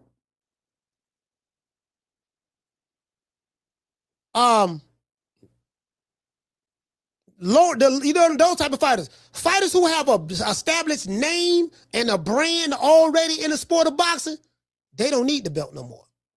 Shakur Stevenson don't need no belt. Devin Haney don't need no belt. Canelo Alvarez, he don't need no belt. Tank Davis, he don't need no belt. Tank gonna sell out anywhere he go, whether he got a belt or don't have a belt. His fans ain't sitting back saying, yeah, dawg, you know what? Tank ain't got no belt, so he done lost value. We ain't going to see him. Them motherfuckers from Baltimore and all over the country who love Tank Davis, they gonna come see Tank. See, when you on that level, you don't need a belt no more. That's the truth. Especially now, you got Zuffa Boxing here, Turkey Island Sheik here. The game don't change. You did? Let me get back to it, and then I'm gonna drop these phone lines. Lego. Hold up. Let's remember correctly. He fought Brian Norman, and before that fight, he fought Jose Ramirez. When he fought Jose Ramirez, the weight was at 144 pounds. So if he's fighting at 144 pounds against Jose Ramirez 2 fights ago, what is the problem with fighting me at 144 pounds? That's how I look at it. And the Haney's, their stance is they don't want to go past 147. I mean, that's what they say, but like I said, once again, we could sit at the table and negotiate, and that has never even happened yet. Bill is I'm not going to say he a cool guy. He be tweaking on the internet. But I respect Bill. Like, I respect Bill for what he do for his son. I don't mind sitting at a real table, me and you, Devin, Jay, and we could sit there and negotiate and find what's right for the fight to happen. Let's do it. We all businessmen. We all could handle our own at the business table. So that's how I look at it. Like, I see Devin Haney as a hell of a fighter. I see Bill as a hell of a businessman, but if y'all really about y'all business and that's what y'all want, let's make it happen. All right. This is what I know. I don't know exactly when that interview happened. I can't tell you a specific date. It was recently, though. It was recent, a specific date. But as you guys know, the things have gone a lot further along now. Now, we saw the tweet and all that stuff there. I can't really get excited about a tweet is because, like, one day, like Shakur say something on Twitter, then he'll retract it. Or this guy say something on Twitter and he'll retract it. Or that guy. So we know deals don't get made on Twitter. We do know that. Deals do not get made in the chats. Like Shakur didn't say, yeah, man, fuck Devin Haney. And he's an old push-ass nigga and he's a bitch and this and that. And I ain't fighting. No, Shakur ain't taking the position that his fans are taking. He's not taking your position. He talking like a businessman now. You talking about your feelings, how you feel. Nobody give a fuck about your feelings, nigga. Don't nobody know what you look like. If you met Shakur, he'll make you feel like shit. Just do what Tank Davis told his fans. Shut up and be a fan. True, true, true. Yeah, that's just it. Let me get ready to drop these. I don't know what we got right here. Let's shut this down. Get ready to drop these phone lines. I got a lot of stuff running in the background. Let me go ahead and end this task. A lot of stuff running in the background. I'm ending shit. As Microsoft get shut down. End Microsoft task right quick. I got my cell case. I'm at 29%. All right. It is what it is, man. I'm finna get ready to drop these phone lines. Hold on, let me make sure we ain't got no more cash outs. It might have been the cash out I might have missed. Any more cash outs I missed? Oh, okay. Yeah, we got another cash out. Hey, okay. Shout out to J-Rock for dropping that half for bam, dub on your boy. Super chat received. Okay, J-Rock. Somebody named J-Rock. I don't think this J-Rock from DC. I don't know. The picture look different. Anyways, he said, man, shout out coach, man. Shout out coach, man. Keep doing great work. I appreciate you, brother. Matter of fact, y'all know what we got to do. We got to hit him. We got to hit him with the Huggy Bear. Down from the bar, there's a platform stage. People pimping, sharp as razor blades. Hey, man, phone line's open. You want to talk some shit? Call me. It's Start some shit, bitch. Sup, fool? You gonna talk shit about me, homie? Where you from? Hundreds of niggas is waiting for your motherfucking call, and they all talking shit about you right now. Call the coach at 530-494-9636. We waiting on your bitch ass. Yeah, man. Yeah, what up, man? Shout out to H-Town T, man. Shout out to Tila. Tila, what's going on, Tila? Let's see, we got H-Town T, Brandon Sweet Like Candy. Shout out to Curtis. Mr. Curtis Robinson, what's going on, brother? Curtis Robinson in his BI. Salute, fam. We got Akila here. We got Jamie. What you say, Akila? She said, what's up, them New York Knicks? Yeah, the Knicks did their thing last night. They did their thing. They came back. You did. And guess what? I'm assuming that no one from San Antonio got beat up because y'all won. Let's see.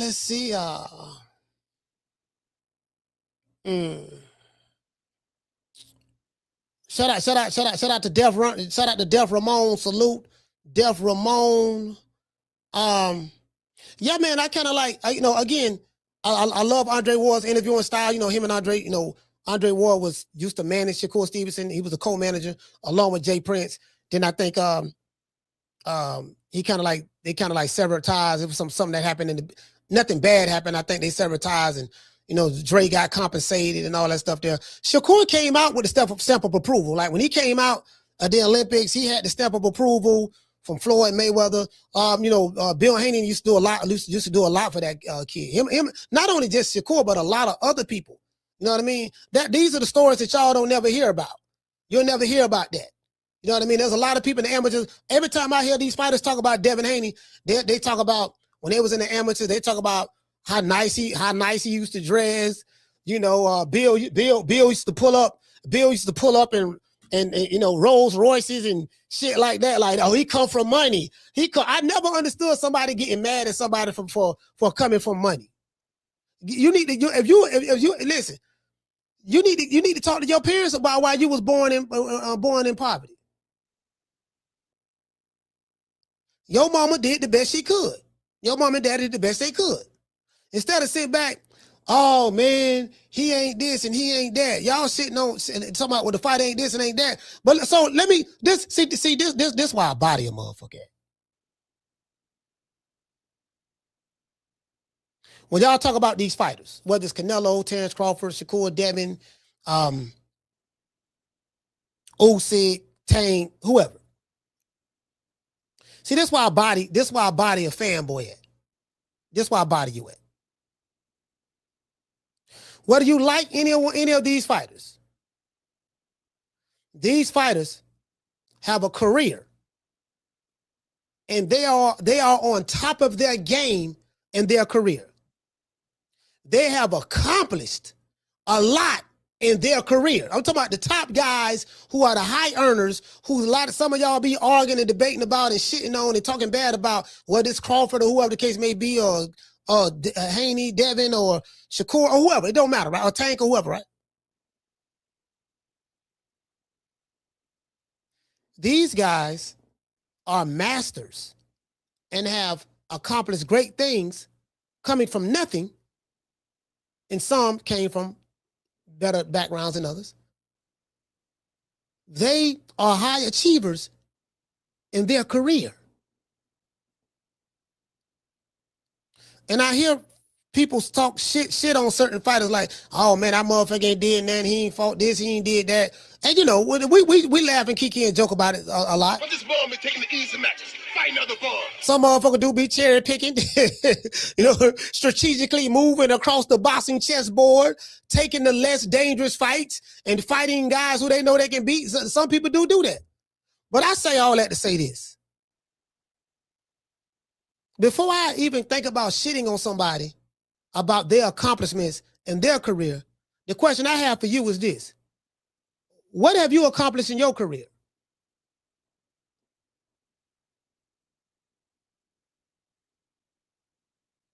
Ponder on that question. Shout out to A-Sound T. Dropping that half for bam, dub on your boy. Hey, Leroy. Super chat received. Playtime's over, boy. He said, so let me get this straight. So it takes the same white man who's been lying to us for hundreds of years to say something for us to believe it. we don't see how ass backwards that is. That's pretty much in a nutshell. Down from the bar, there's a platform stage. People pimping, sharp as razor blades. Yeah, what have you accomplished in your career?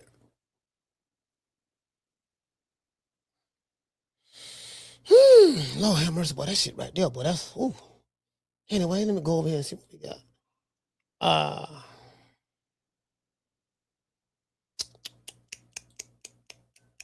Shout out to boxing. Shout out to boxing. Dr. Boxing. Salute, fam. Shout out to Dr. Boxing. Shout out to everybody watching on Facebook, X, Boxing with Coach Malachi, and True Media Podcast. And yeah, I said Kick as well. Kick as well. We ain't got but one person watching on Facebook. Shout out to Tila. What to say, Tila? Shout out to Tila. Shout out to Aquila. Shout out to G5 from the Bronx. The Cincinnati Cobra, man. Keith's Bulldogs. Keith, what's going on, baby boy? Nah, but you know what, though? Nah, what it is this. This what it is. This what it is, T.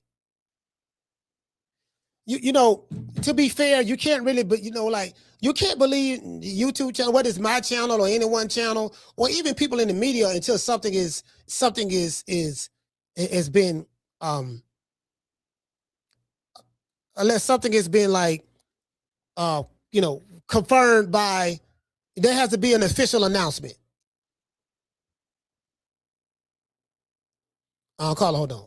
There has to be an official announcement. So, and I think what happens is the boxing fans have been lied to so much, and there's been so much shit going, especially in America. And like America, it seems like it's just so hard to make fights. Bro, like, it ain't never used to be like this. Carla, what's your name? Where you calling from? Jamie from New York. Jamie, talk to me. Yes, sir. I watched the same interview you watched, right? And you know, I must go in here and give Shakur props and respect because you know, this is the first time I will see him act like a diva and weak. But here he's calm, collective, you know, and he's sounding like a real one. I like his you know, his confidence. He's talking about Devin Haney like he's got the fight in the bag already. I like that. But now I realize he's talking from the business side of things that we don't know nothing about. I don't, you know? And I understood where he's coming from. The kid's been doing this a long time, man. You know what I'm saying? He's got demands too. I get it now. You know, that fight is big. It's too big not to happen. It will happen. You know? Either way, I'm going to support it, whether it's a catchweight or not. That's the only issue I got. But like you said, Coach, they don't give a fuck about my opinions and feelings. So that's on them. But yeah, man, I like the interview, bro. He made some valid points, you know. Again, as a businessman, I can see what you know what he's talking about. And again, you know, we gotta respect his wishes or demands, whatever it is, man. He sounds like he's willing to make the fight. I don't know, Coach. What do you think, man? I'm not gonna lie, man. I've heard. I'm telling you, the people who I spoke to over there at Zuffa Boxing, I'm hearing that they did sign a contract. Devin Haney and Shakur Stevenson, the people who have the money, they are the ones who want to make this fight. And all I'm saying is, Shakur Stevenson can walk away and just go back to making $3 million. He can do that. But my question that I have for you is this. If you had an opportunity to fight one fight for 5 times more than what your normal pay rate, would you take that fight or would you go back to making less? So that's my question will be. So that's how I'm looking at it from a business standpoint. Yeah. Listen, check this out, Jamie. I got to say this before I forget. There was somebody in the chat. I saw yesterday's show. Look at the replay. And they said they gave one of the dumbest analogies I've ever heard in my life. They say, well, look, just because you're moving bricks don't mean you stop selling ounces. And I'm like, what the fuck does bricks and ounces got to do with a fighter making got an opportunity to make $15 million a fight, but then he'll turn that down to go fight somebody for ounces money. That's stupid. Nigga, if I'm selling bricks and I'm moving bricks, I'm making more money than a nigga that's selling ounces. Why would I want to turn down the money that I'm gonna make to sell the bricks just to go sell ounces? Yeah, go get that too. Turn this down. Like that. Like it's either or. It's either you gonna take this big fight or you gonna go back to what you was doing. So when listen, and then somebody said that in the comment section. I said, yeah, Lord have mercy, boy. I say, and this is how I know how low IQ these motherfuckers is. Yeah. If you Shakur Stevenson, and you can get Devin Haney to fight you at a 144-pound catch weight for $15 million, you don't say, you know what? Fuck that. I'm finna go down here. And fight Osaki Foster. Because that's a top rank fighter. You think Bob Arum gonna pay you $15 million? No. You think because Bob Arum know what your pay rate is. You ain't no draw like that. You ain't doing pay-per-views where we can see that kind of money back and breaking live gate records where we can see that kind of money back. That's the truth. The only black fighter that do great numbers at the gate is Tank Davis. That's it. Yeah. Another guy that makes good money in the UK, no belt, it's kind of Ben. He fights in stadiums, you know? Yeah. So, yeah, coach, yeah, man, listen, again, the money's too good to pass that up, bro. Both teams, they're not going to pass that up, bro. If they do, they'll be fooled. And, hey, it's all about the money, bro. We know that. It's no secret. Yeah. So Shakur and fucking Devin Haney, make it work, man. Get that money, bro. Generational wealth, bro. That's something that everybody's after. They got it. You know, they're already rich, but, hey, why not more? That's my call, coach. Slow down.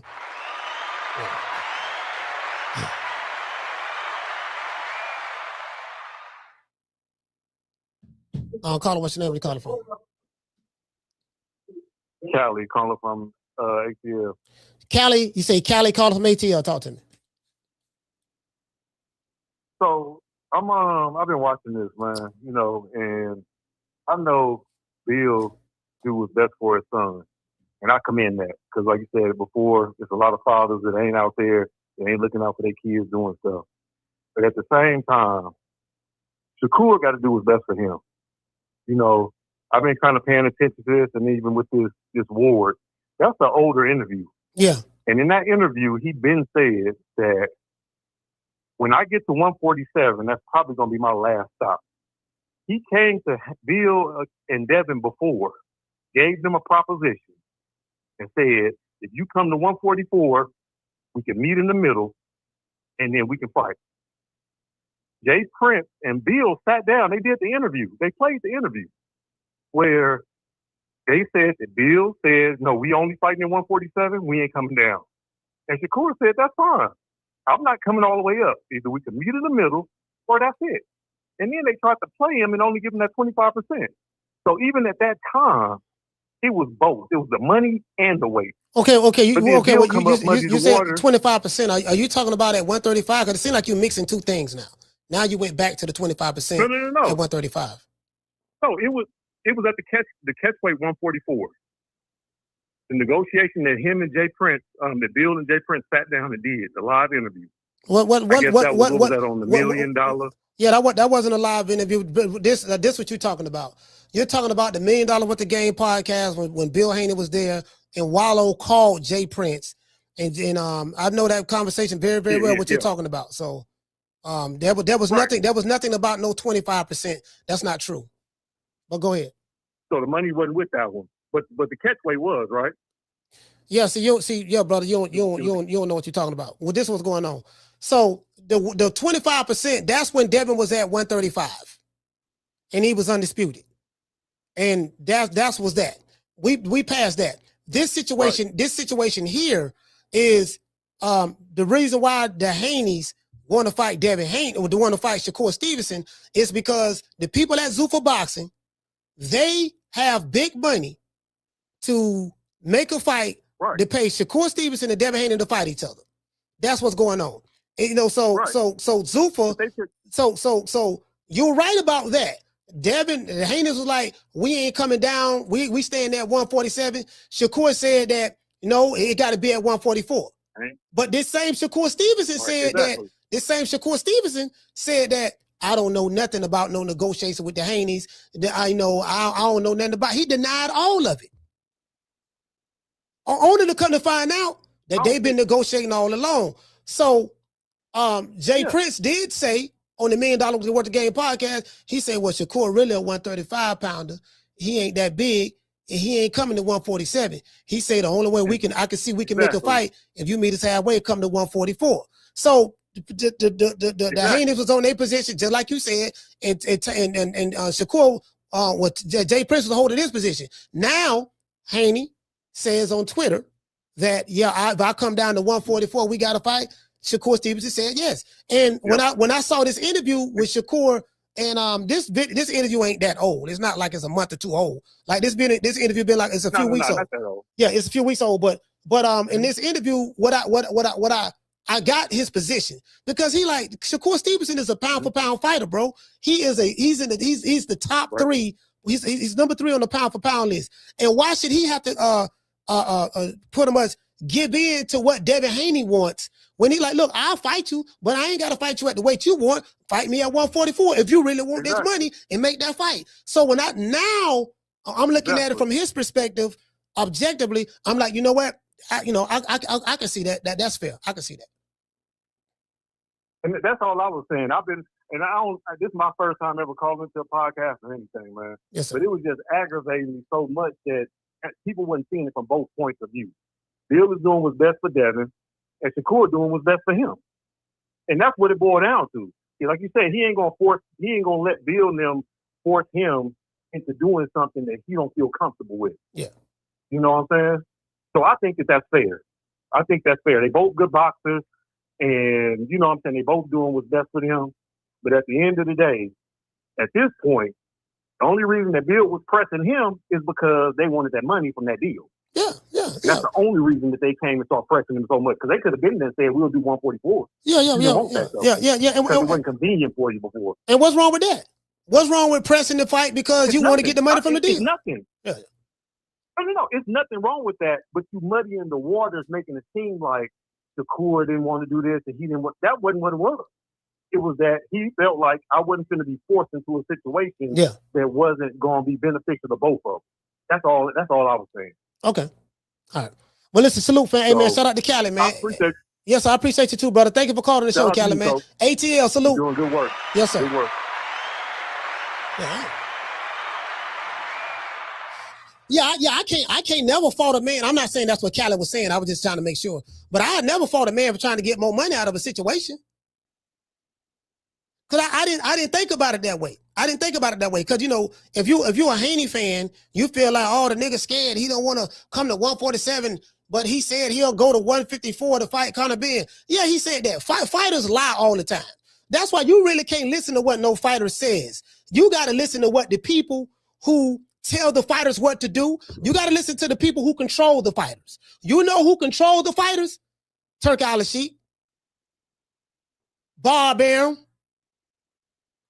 Oscar De La Hoya, Eddie Hearn, Frank Warren, Al Heyman,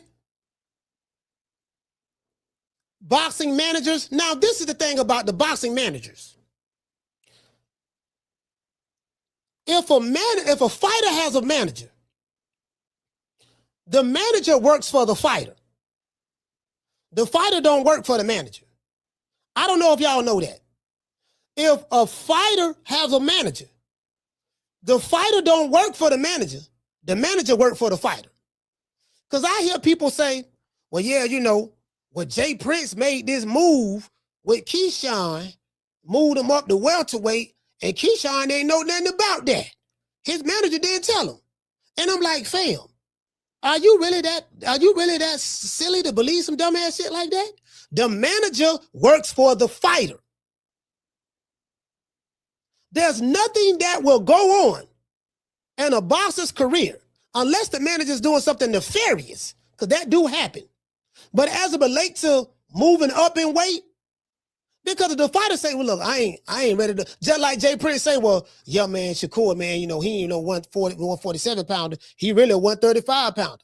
Even though he ain't gonna never have another fight at 135 ever again. So he's not a 135 pounder anymore. He's a 140 pounder. And he missed weight before. So we know that. There's no way a fighter is going to be moved up in a weight division and he know nothing about it. If you believe that, if you believe that, I got some rainwater to sell you for $25. True. Some of these fighters, they do allow their managers to have too much power because the fighters are not the most intelligent people in the world. I want y'all to understand this here. They are gifted because they know how to throw hands. Don't confuse a great fighter who know how to box and someone that's intelligent when it comes to doing business. Those are two different things. So sometimes a fighter will give their manager too much power, too much control. And the manager and the fighter got to do what the manager tell him to do, even though the manager is supposed to work for the fighter. So sometimes that do happen. But as it relates to a promoter, the promoter always is in control of the situation. Ask Virgil Ortiz. He got a manager named Rick Morigian, and Virgil Ortiz has on the shelf right now. Waiting on, bruh, that man ain't gonna fight no more this year. Virgil Ortiz will not have another fight this year.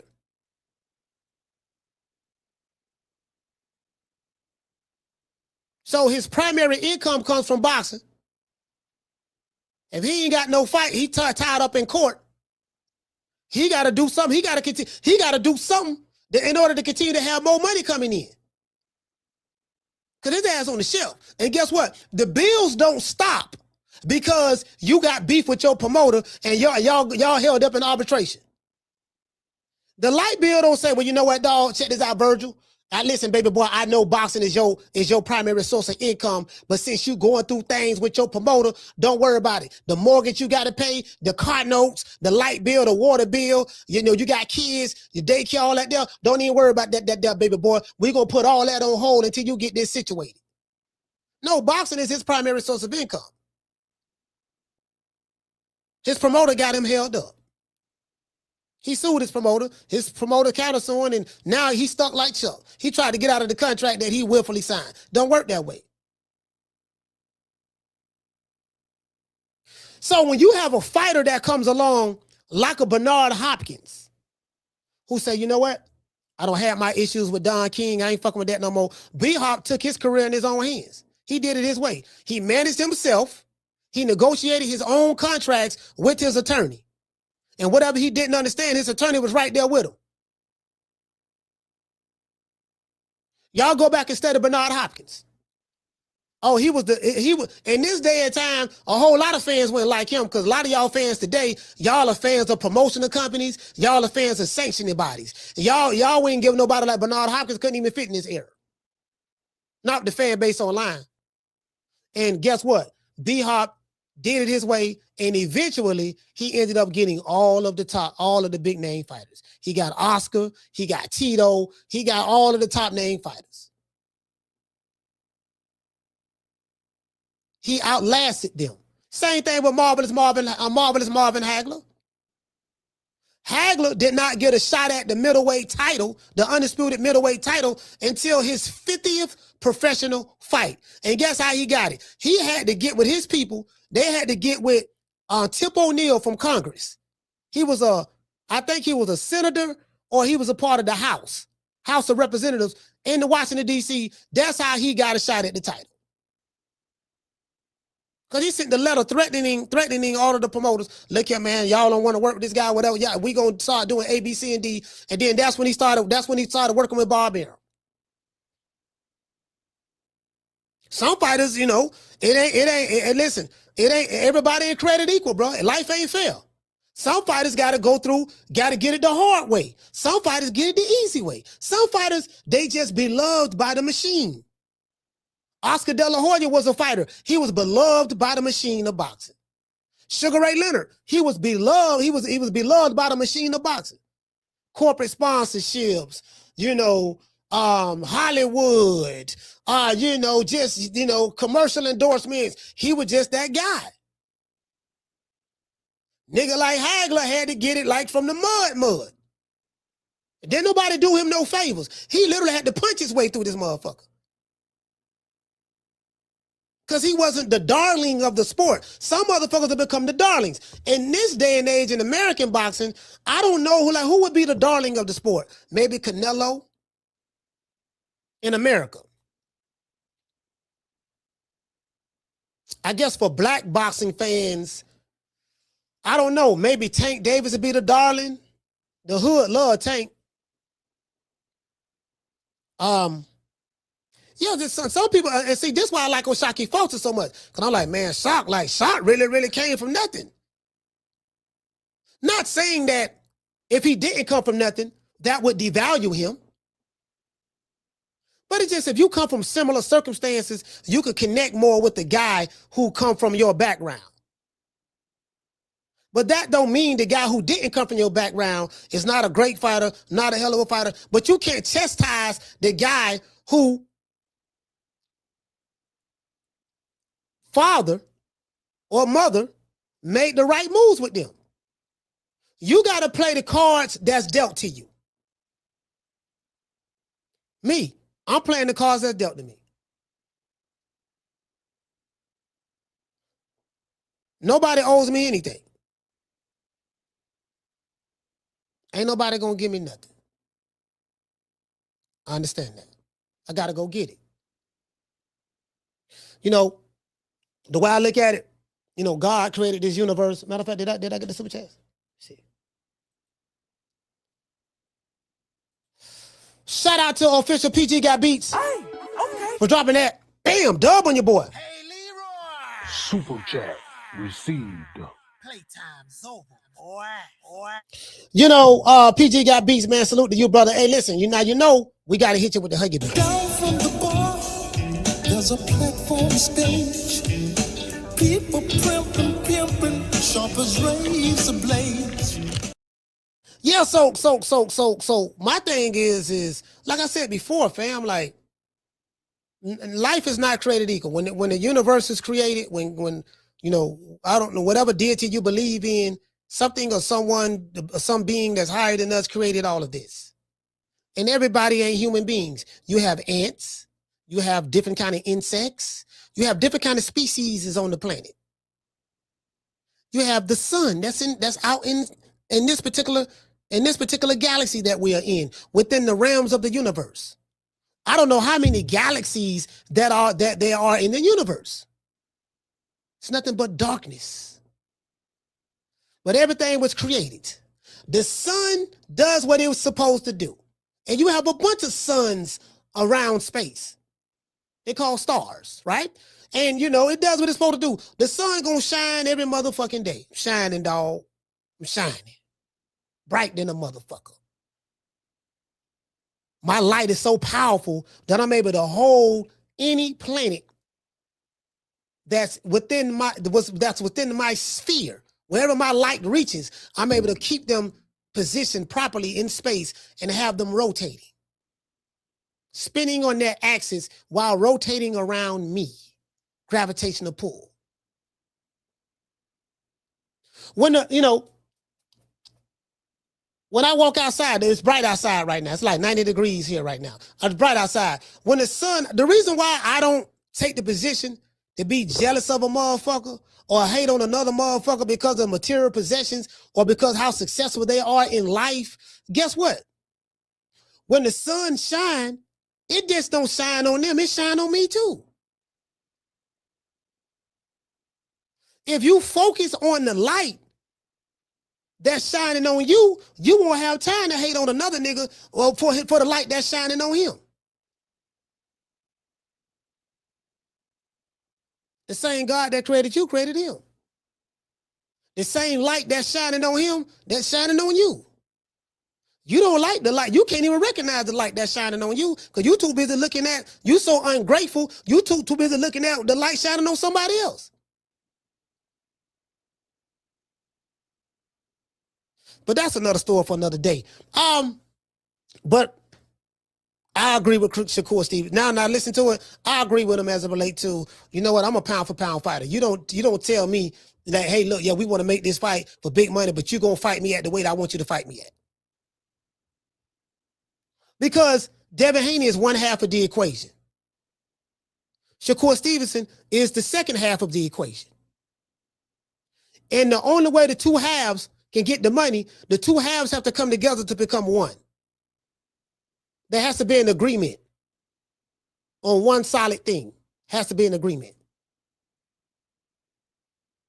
Devin Haney needs Shakur Stevenson just as much as Shakur Stevenson needs Devin Haney. What do I mean by that? Well, y'all don't fought each other before. Y'all don't sparred each other before. Y'all don't fought each other in the amateurs, and y'all been friends, and y'all came up together throughout boxing. Those are the facts. Your fan bases don't understand. Your fan bases have chosen sides. They don't know you. But that's cool. That's what boxing fans in America do. Both of y'all need each other. Y'all ain't got no options. Well, y'all got options, but your options lead to what? Lead to what? No money. Because your options is this. Let me go fight one of the top ranked fighters. Let me go fight one of Matchroom fighters. Let me go fight one of PBC fighters. Let me go fight one of Golden Boy fighters. Well, what you think Al Heyman gonna pay you to fight his fighter? What you think Oscar De La Hoya, Eddie Hearn, and the Top Rank gonna pay you to fight their fighter? In order for y'all to get the money that y'all want, y'all need each other. Those are the facts. You can go fight whoever you want to fight. You ain't gonna get that. You ain't gonna get no big money. Caller, what's your name? What you calling from? What's up, Coach? It's the real McCoy from St. Louis. The real McCoy, talk to me. Hey, man, I got a question here. Well, everything you just stated, all facts. I agree with Shakur on this particular topic, you know, about the his names being bigger than the belts. You know what I'm saying? You gotta, you know, you can't. That sanctioning body, that bully tactic shit they doing, dude ain't got the sauce like his dad did. Suleiman, I'm talking about. Yes, sir. He must have wasn't listening, probably listening to his mama or some shit at that point. I don't know why he didn't get the game from Pops like that. But my whole thing is what I'm calling in for is Shakur is at 140. Devin is at 47. Why are we trying to do a catchweight when Keyshawn is at 47 now? What's the big idea with? Go ahead. Sorry about that, bro. I was saying, what's the big idea with Devin and Shakur? I mean, Devin and Keyshawn not putting this together. Why Shakur got to be enough for that? Well, prior to that's an easy answer. Prior to Keyshawn Davis being moved up to 47, they was already in negotiations to fight each other. The people who are putting the money up, Zuffa Boxing said this: we want to make a fight with Devin Haney and Shakur Stevenson. We don't want to make a fight with Devin Haney and Keyshawn Davis. We want to make a fight with Shakur Stevenson and Devin Haney. So we're going to offer you $15 million, Shakur, and we're going to offer Devin 20, 25 million or whatever he getting paid because he's the champion. And we want y'all to fight for that much amount of money. So they're not interested in the Keyshawn Davis. That's one. Two, Keyshawn Davis is the number one guy, but guess what? The mandatory is not due until August. Because we've been hearing that Keyshawn is the mandatory. Keyshawn is the mandatory. He's not the mandatory. Yeah. He's the number one guy. Okay. He becomes the mandatory when the sanctioning body's mandated. Until the sanctioning body's mandated, he's not the mandatory. He's the number one guy. The sanctioning bodies will more than likely, my brother Real McCoy, they're gonna sanction that fight in August. If Devin Haney and Shakur Stevenson can make a fight before then, this is why you don't hear the WBO saying, okay, Shakur, Devin, Keyshawn is the mandatory. We going to mandate the fight, and you got 30 days to make a fight. Or not, we gonna strip you of the belt and do that. You don't hear nothing from the WBO because you want to know why? The fight is not mandated until August. Okay. Yes, sir. That's what's going on. Okay, right on for that game. Now, so my thing is this then. I ain't gonna say if that's true. With that being said, Keyshawn and Shakur, we homeboys. We ain't finna fight each other. Ain't you stepping on my toes now by negotiating with this dude? And I'm trying to get this. I'm trying to get this. Or is it, man? Fuck you. I'm trying to get this 15M. Well, I don't know what's reported, the money that's being reported. Because I'm just saying, if that's the case, it's like, man, bro, you go ahead on and do that. I'm gonna run this 140, and then we just gonna do it like that. Because I'm really not a 47 fighter. I always made weight. Only one time in my career, I think Shakur. He missed weight. He missed weight at featherweight. About that shit. That's featherweight. Yep. Yeah, that's the only time he ever. And then 135, you never heard no shit like that. 140, you never heard no shit like that. You can see it in his face, his demeanor. He was pissed that he couldn't make that weight. So, I'm good. I'm sold on that.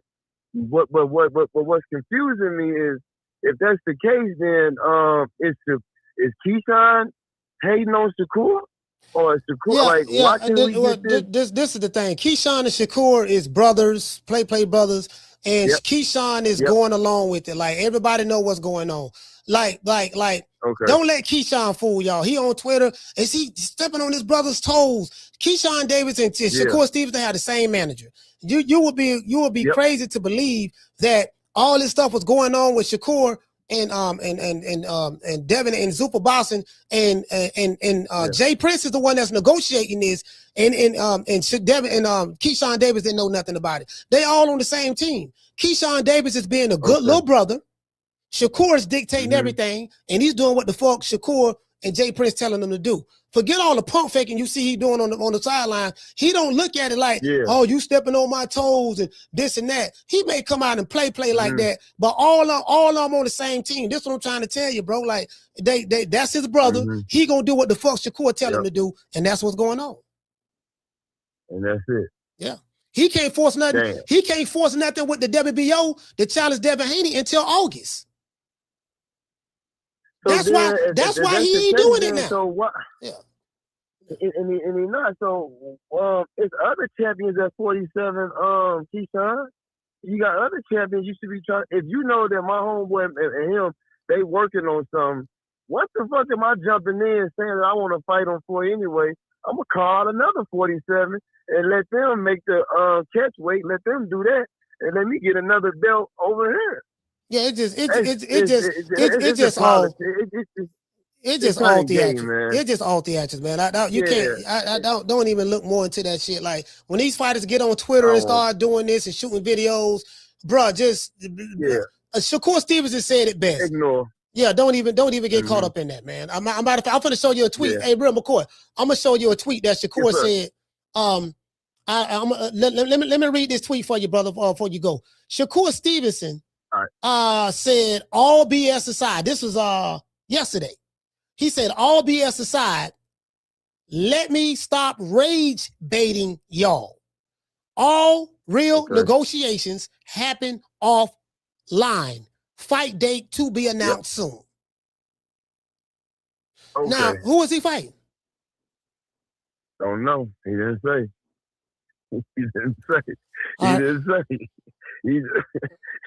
I mean, I can assume him and Devin, but I can't say that because we can't say until it's official announcement.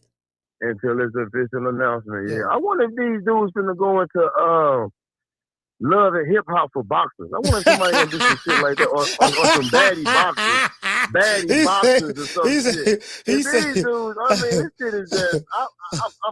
It's hard to be a fan, bro. Like they really. All right, but that's my 2 minutes though. Right on for the game, coach. And hey, if you don't mind, could you expound on what you had said earlier? I had just turned on your channel when you was cooking about what them NBA players did a smart move or something like that. Like that was pretty dope. So what you mean? What you mean? You mean you talking about Steven Jackson and Steven Jackson and I forgot Mike Barnes. They bought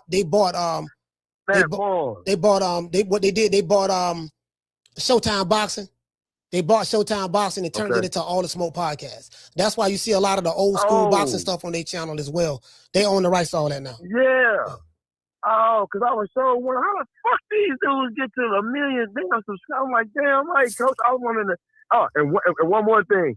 You got my favorite phone, so now I know I'm tied to you. You put me on Nearly Fuller, and you got my favorite phone that you keep in the iPhone 7. Man, I wish I kept that phone. That's my favorite. I would have never upgraded.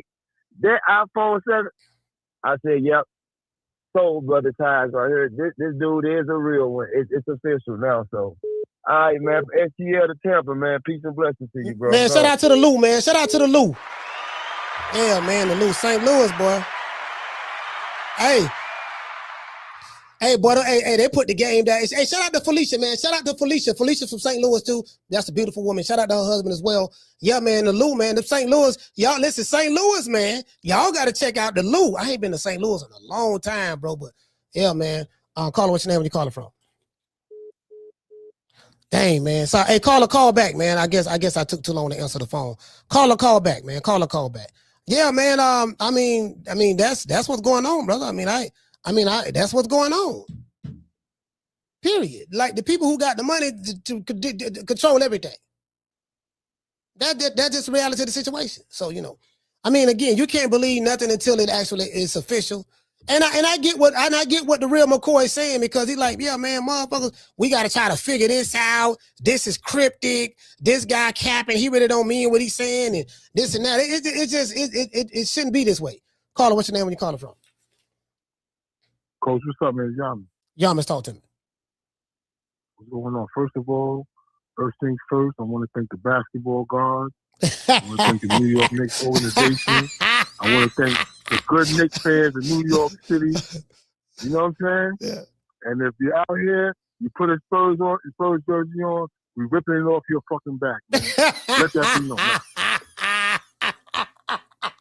Yo, we love the lights out here, man. Hey, y'all been like, man, damn that. Anybody with a jersey shirt on, we pull it up, take it off.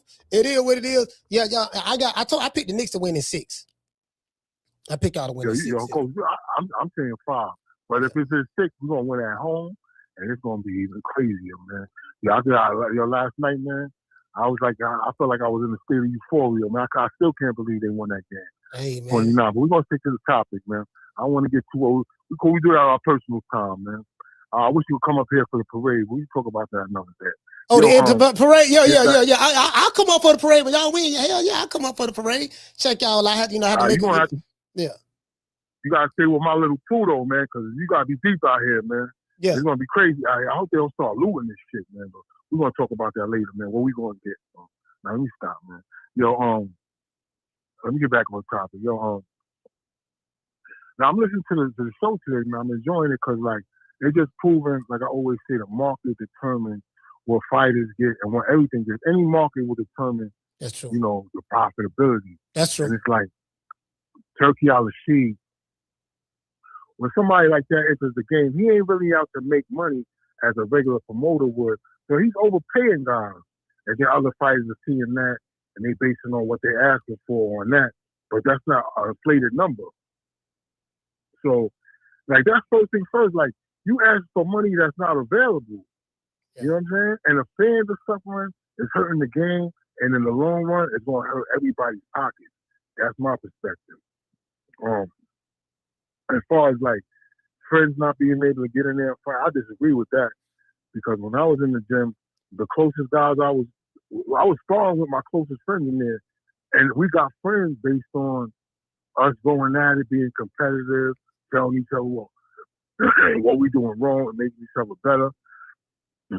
And in their case, they're going to get a nice payday. So that's what I think about that, man. And like, make sure, I'm anticipating that Bill Haney interview, man. Yeah, it's dropping Sunday. It's dropping Sunday. Because I like how he's honest without talking too much. He basically saying, like, a lot of the stuff they put out and being an interest of money, don't read too much of it. And on that note, man, I'm proud of them guys up all the smoke, man, because they bring a lot to the game. Yes, sir. I know, like you, them, y'all my favorite channels, hands down, man. But yo, I'm gonna end on that, man. Yo, game, yo, we winning this a 5, coach. Yo, if you're in New York City, keep your ass home with them jerseys, man, because we coming for you. Peace and love. All right, salute, fam. Nigga, y'all was like, yeah, and motherfucker walking around the city with any jersey on other than the Knicks, they gonna get it. I say, man, god damn, y'all. hey, listen, it ain't gonna be no problems in San Antonio. They don't even get down like that. Y'all be like, man, fuck that. You know, New York. It's New York versus everybody. New York versus everybody right now. New York is like, New Yorkers don't give a damn. It's New York versus everybody. You see, it is what it is. We the Charlotte Twins. We known for calling everybody out. Please call these people out. Listen, the whole world's looking at you. Call these people out. What's up? It's the Jamal the Hitman Charlotte. Let's get it. Who want it? Name them names, man. They know who they is. Name them names, please. The names need to be named. They know who they is. The Mexican monster. Mexican monster. Nello. Let's give out some shout outs, man. Shout out to Cole. Cole, what's going on, fam? We got Cole in here. We got my main man, Kendall Price is here. Hold on, we got another cash out. Matter of fact, hold on. As a matter of fact, brothers and sisters, I don't mean to do this to y'all, but I got to do this. Brothers and sisters, to all of the brothers and sisters out there, brothers and sisters, I need y'all to dig deep. This is what I need y'all to do. I need everybody to stand up. If you're driving trucks right now and you want to stop, pull over on the side of the road, or if you're working in the warehouse or you working in corporate America and in the office or whatever, this is what I need you to do. I need you to stand up. If you're a woman, I need you to stand up. If you're driving in your car, I need you to pull over to the side. I need you to stand up, reach deep down in your pockets, and I need you to come up with some money. True. I want you to dig deep down in your pockets. If you're a woman, dig deep down in your purse. That Louis Vuitton purse you got, that Chanel bag. I need you to dig deep. I need you to go all the way down to the bottom. And when you come up, I need you to come up with the paper. True. Hey, y'all know where I got that from? If I wasn't a Christian man, I'd probably be kicking in your ass. Hey, go look. Y'all go look at Richard Pryor had a TV show in the 70s called the Richard Pryor Show, and he played a preacher called Reverend Divine. I think his name was Reverend Divine or something like that, right? And he come out there. He say, I want you to come up. I want you to dig deep into your pockets, and I want you to come up. I want you to come up. I want you to come up with the paper. He said, that means Joe Green is what we need. You know what I mean, bro? Y'all need to listen. Man, go look at the old Richard Pryor show. He played this preacher called Father Divine. Something like that. Father Divine. But that shit was hilarious, bro. He said, I want you to come up with the paper. You know what I mean? How you think I'm gonna keep the lights on over here? You see these lights? Don't y'all see this camera? Expensive camera? Y'all see all this stuff? Me traveling, going all over the world, doing interviews. How you think that get done? You see what I'm saying? You know, the white man ain't giving me no money. They ain't doing nothing. I can't get no money from Trump. I can't get no money from Congress. How you get what I'm saying? Like, where is this? I haven't been fortunate. I wasn't blessed with a silver spoon. I gotta go find the silver spoon. I gotta go dig deep for the silver spoon, and I need your support. True. See, that's what I'm talking about. Shout out to Jazz. Hey, okay. Jazz Life for dropping that quarter over. Bam, dub on your boy. Hey, Leroy. Super chat received. Playtime's over. He said, Coach, historically, a catchweight is not for the belt. So Debo can fight Shakur now and defend his belt against Keyshawn late 2026 or early 2027. Nah, you know what? Anything over 140 pounds is considered welterweight. Jazz. So when Keyshawn and when Shakur and Devin fight, it's going to be for the welterweight title. Now, this is the thing. I'm glad you brought that up. Check this out. If Keyshawn Davis can't get that fight, remember, the mandatory is not due until August. I'm going to show it to y'all. I got proof. It's not due until August. If a fight can be made with Shakur Stevenson and Devin Haney, and Zuffa Bosson announces it, then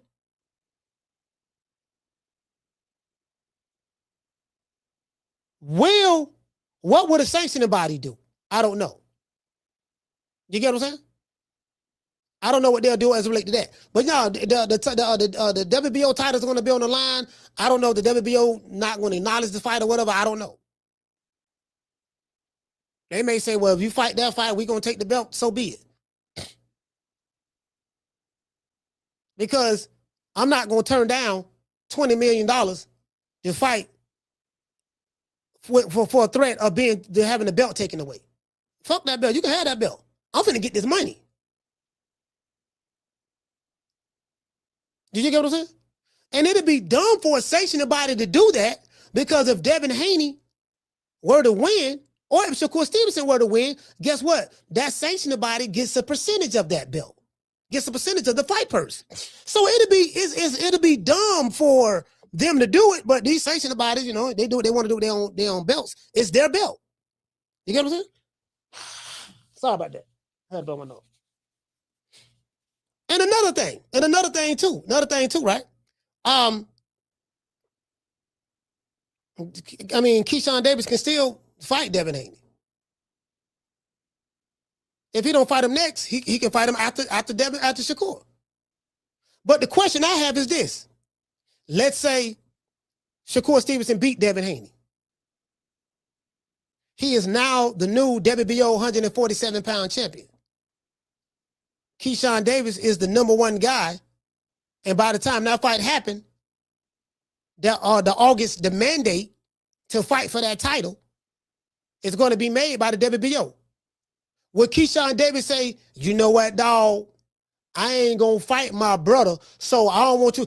Listen, no one is talking about this. Let's say Keyshawn Davis, let's say Shakur Stevenson and Devin Haney fight get made. Keyshawn Davis is the mandatory. You hear all the Keyshawn Davis fans, yeah, man, Devin's scared of Keyshawn. He don't fight his mandatory, I just explained to y'all that the mandatory is not due till August. All you got to do is look it up. Google is your friend. Don't everybody believe in Google? Go Google that shit. I'm the one that revealed that over here on this channel 2 days ago. I showed it to y'all. Matter of fact, let me show it again. So is Keyshawn gonna say, yeah, I really want that belt. I want to press my big bro? He ain't gonna do that. I'm pretty sure he ain't gonna do that. Yeah, whatever you say, big bro. Well, what you gonna do with the belt, big bro? Well, you know what, man? You know, I'm not really a 47-pounder. I'm going to just drop the belt and let you get it, little bro. I appreciate that, big bro. Because I ain't want to fight you for it. I appreciate that. You know who looking like a real sucker in all of this? To me.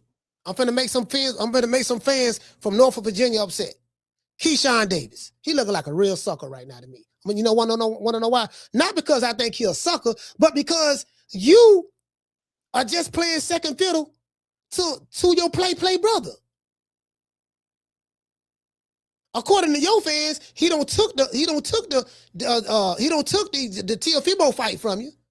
And if this fight gets announced, he don't took the Devin Haney fight from you. You still making that $1.5 million you making. And the people at Zufo, they not even interested in paying you big money to fight Devin Haney. They want to make a fight with 2 pound-for-pound fighters. One guy's ranked number 3 in the pound-for-pound list, and the other guy's ranked number 8 on the pound-for-pound list. They interested in that. They ain't interested in paying you. Keyshawn Davis is playing ball. Don't let him fool you with that. He gonna do whatever the fuck his big brother tell him to do. True.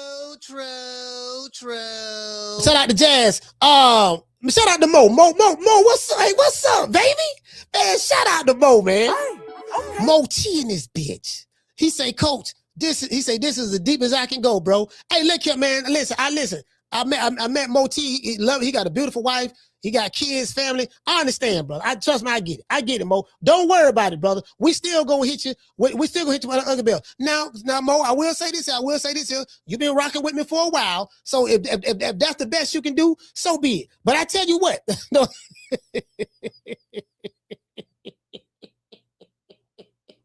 No, I'm just fucking with you. Mo. You know I rock with you, but dog. Down from the bar, there's a platform stage.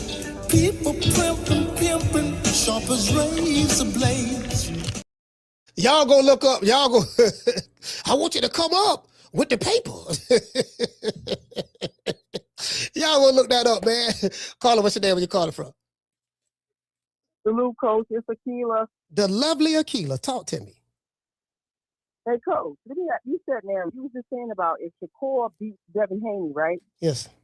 But now in that interview, didn't Bill say something about a double contract or something like that? Did I hear that right? Because I was listening to the interview, and you said something about a double contract, right? Yeah. That's something Bill came up with. I mean, I don't think ain't nobody at Zuffa talking about no double contract. We want Devin Haney to, we want to have a contract. Both of you guys signed separate contracts committing to fighting us. And I'm like, and I said to him, I said, well, bro, that don't make no sense to me because you don't know if you're gonna beat Shakur Stevenson. Okay, right. Yeah, right. so That's that don't make no sense. Yeah. Because like you said, if Shakur beats Devin, and then Shakur would have to fight his brother. And that's not gonna happen. Yeah, that's not gonna happen. So how they gonna work that out? Is Shakur gonna drop the belt? How that's gonna work? What about them New York Knicks? Yeah, them Knicks. Yeah, but them Knicks. Hey, look here, man. But y'all came down from 29 points. But hey, listen, I love that dude Brunson, man. Because I remember I was a fan of his when he was at Dallas. Because Dallas Mavericks had drafted him. Yeah, Brunson. That boy got ice water in his veins, man. Man, when I saw them people last time, my brother called me. I said I should have never left New York and came back to Georgia. But I tell you what, I got to go back to New York for the game 6. So I got to go back to New York because if the Knicks win at home, look, I'm going to be beating up these Spurs players. All right, so that's my call. All right, shout out to Aquila, man. New York, stand up. New York, stand up. New York, stand up. You know what I'm saying? Y'all be like, yeah, dog. It might be a good time to go to New York, right? Yeah, no, because got to come up. I show up. I got to come up. I probably just go to New York and just start doing interviews just to people on out in the street. Just doing interviews. This is Coach Malachi, True Media Podcast. You a New York Knicks fan? Yeah. How long have you been a Knicks fan? I've been a Knicks fan all my life, dog. All my life, dog. I'm just saying, dog. We ain't won a championship 53 years. I ain't even know you know what I'm saying? 53 years. I remember we went to the championship, dog, in 94. You know what I'm saying? We lost to the Houston Rockets beat us. Then I remember, dog, we went to the championship again, dog. In 99, we had Latrell Sprewell, Allen Houston, dog going on. Patrick Ewing had got hurt that series. He ruptured his Achilles heel and all that stuff there. Yeah, dog. And San Antonio beat the Knicks in 1999. They had the Twin Towers. They had David. That's when I used to watch basketball heavy. They had David Robinson and Tim Duncan, the Twin Towers. I want the Knicks to win because we see how ignorant the New Yorkers are acting. The New Yorkers are acting real ignorant right now. Not ignorant, ignorant. They acting real ignorant right now. They're going to tear the city down. If they lose, they're going to tear the city down. And if they win, they're going to tear the city down. The city going to get tore down. Somebody call the mayor of New York and somebody call the mayor of New York and tell him he gonna have to bring out the National Guard. You know what I mean? He gonna have to bring the National Guard out. I can tell you that right now. Who you think he is? DJ Quick? No, huh? No, I ain't saying Kid Capri? I didn't say that. Oh, you must be Jimmy Walker. Blue, you ain't nothing. You don't deserve nothing. You don't get nothing. You get what I give you. I got a contract between me and you that say you do what I tell you to do. Therefore, shut the fuck. Don't say nothing. Don't speak to me. Don't look at me. I tell you something. Money, I just said. Blue, if I raise up, gonna be trouble. Trouble. I'm walking off. Yeah, they burning the city down. Here you go. Nigga, we won. We won, dog. They're gonna be doing the butterfly, the Tootsie Roll, the Tootsie Roll. They're gonna be doing the Tootsie Roll, the Cabbage Patch. They're gonna be doing the WAP. They're gonna be doing the Bobby Smurder. You know what I mean? French Montana never gonna be outside. Hey, Fat Joe and the Terror Squad, the Puerto Rican assassin Edgar Berlanga. I'm like, listen, when the Knicks win the championship, y'all need to make a statue. Y'all need to make a statue of Brunson. That's going to be the MVP. That's going to be the MVP of the finals. Brunson, the point guard for the New York Knicks, he gonna be the MVP. Y'all need to make a statue of him. If y'all don't do nothing else, and I don't think nobody in New York City would disagree with this. If y'all don't do nothing else, you gotta put a statue of Brunson right next to the Puerto Rican assassin Edgar Berlanga. Put her right next to the statue. Cause I don't know how true this is now. I heard that when Edgar Berlanga got beat by Canelo, he went 12 rounds with Canelo, and he lost a unanimous decision. I heard the mayor at the time was the black mayor. I heard he made a, hey, shout out to Tila. Tila, what's going on? I heard he made a statue. They built a statue honoring honoring Edgar Berlanga going 12 rounds. That's what I heard. I don't know how true that is. You know, y'all I ain't from New York. Y'all in New York, y'all let me know. Hey, shout out to Jamie. Jamie, you Puerto Rican. Listen, you Puerto Rican, Jamie, you should know. I heard there's a Puerto Rican statue of a famous Puerto Rican fighter who went 12 rounds with Canelo by the name of Edgar Berlanga. Is that true? I felt like a Puerto Rican in this hair. I felt Puerto Rican. Y'all know I love me some Puerto Rican. I felt Puerto Rican in this. Rican. Y'all better have a statue of Brunson, goddamn. Hey, listen, what's the name? Shout out to Skakem. Skakem? Hey, okay. We're dropping that quarter of a bam dub on your boy. Hey, Leroy. Super chat received. Playtime's over, boy. He said that was Jose and Dev first fight at 144 for 140. Why ninjas keep letting Cure use that like Dev brought somebody down to his advantage? Stop the cap.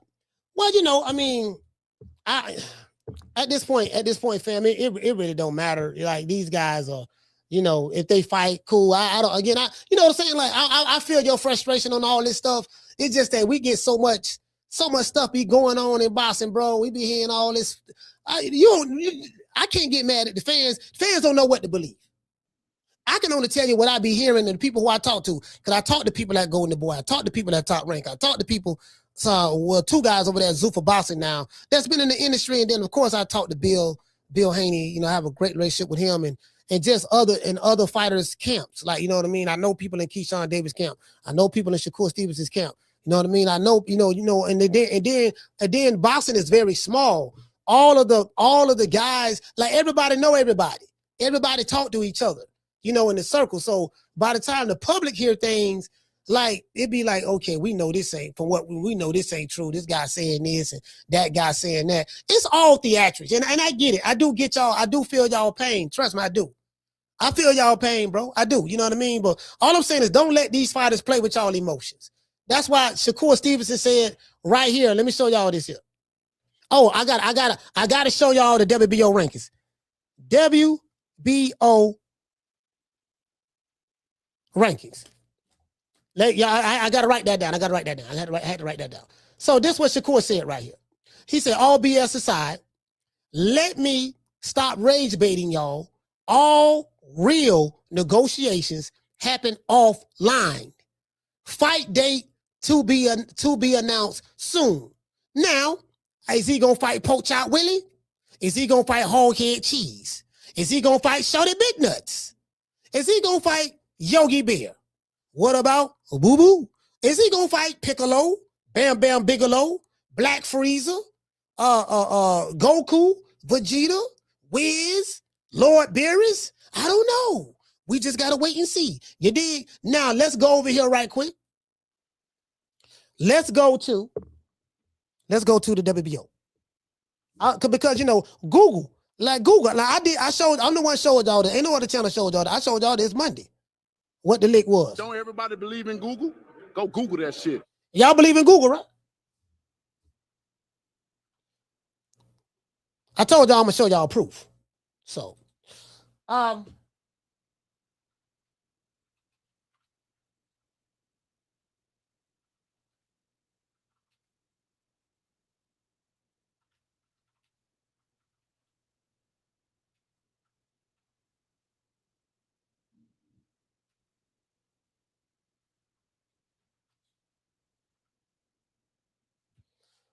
right there.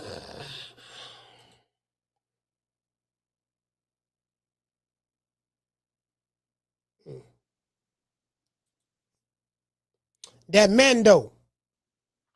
Told y'all I'll show y'all proof. Ghetto. And it can, and this receipt comes from the Ring magazine. Let's go. Let go. Let me show y'all this here because I don't want nobody to keep talking about, yeah, dog, he's mandatory do. The mandatory do. He ducking. He running. The mandatory do. You ain't got to believe me. Believe Google. Don't everybody believe in Google? Go Google that shit. So I just Googled, when is the mandatory due for Keyshawn Davis? It says right here, the mandatory, and guess what? Y'all see right here, it come the site, the source that Google is citing comes from Ring magazine. The site that's the source that Google is the source that Google is citing comes from Ring magazine. Y'all see that? It says Haney's mandated defense against Keyshawn Davis due in August. Let's continue. The mandatory title defense for Keyshawn Davis against the WBO welterweight champion Devin Haney is officially, y'all see that word right there? Officially. OFFICIALLY. Officially. 10-letter word. Due in August. So, can a fight with Keyshawn Davis and Devin Haney be made in June? No. Well, it can be made, but can it be forced? Does Devin Haney have to? Is he forced to fight Keyshawn Davis right now or lose his belt? No. Is the mandatory due in July? No. According to Ring magazine, which come from the WBO, the mandatory is not due in the welterweight division until August. Everybody got it? You ain't got to believe me. Go Google it. Don't everybody believe in Google? Go Google that shit. And as a matter of fact, let me drop the link down there so y'all can see it for yourself. Oh, that's too much. That's too much. Now, never mind. God, just go in Google.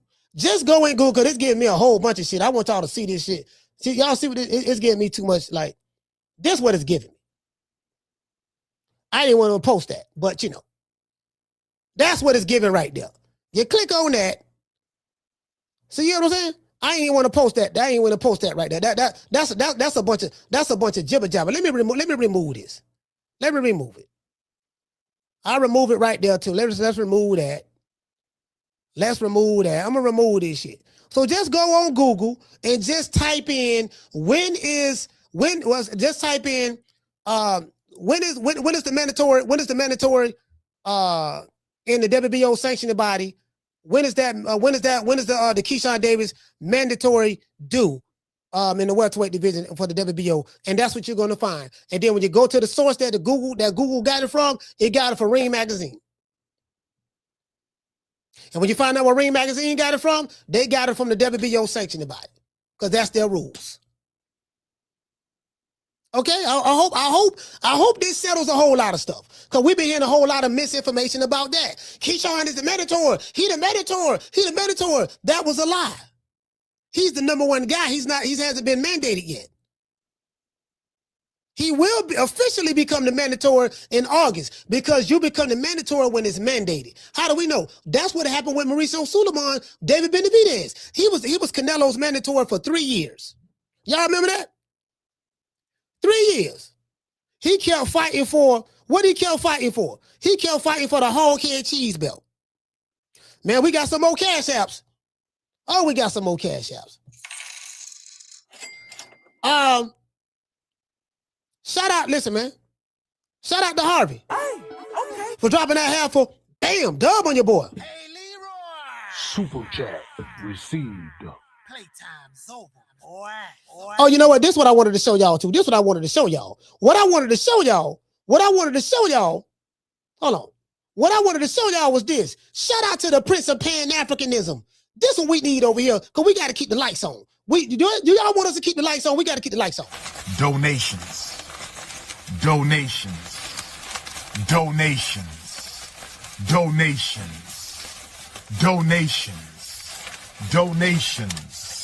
Gifts. More gifts.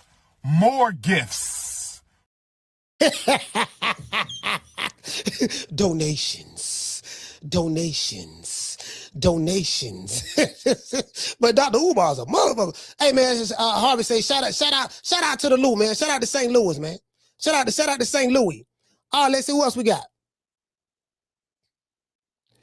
Shout out to Slim Jim. Another cash out. Salute to you, fam. He said, appreciate you, Unc, for making me a boxing fan. Slim Jim, salute to you, fam. I appreciate you, brother. I appreciate the support. The only people I'm held accountable for is you guys.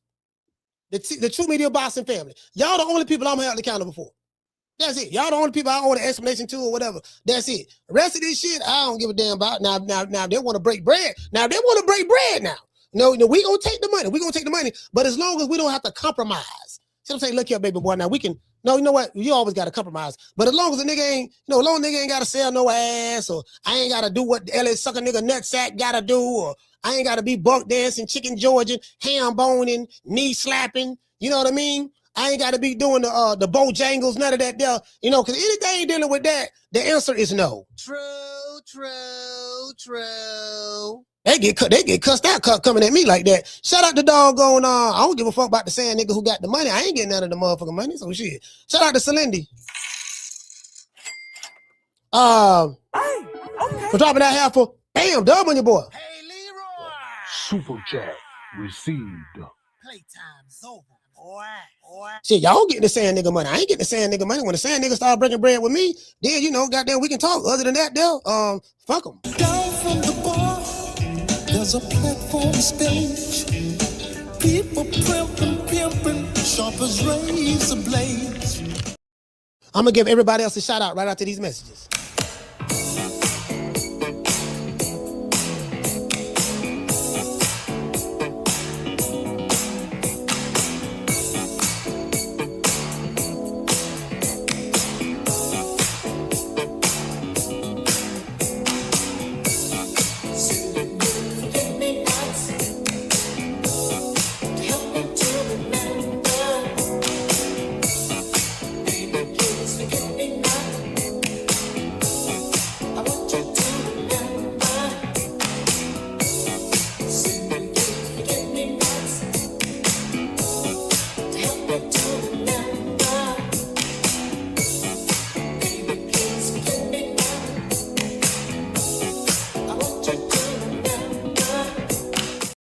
Yes, sir. Let's get it. Shout out to the lovely Tila.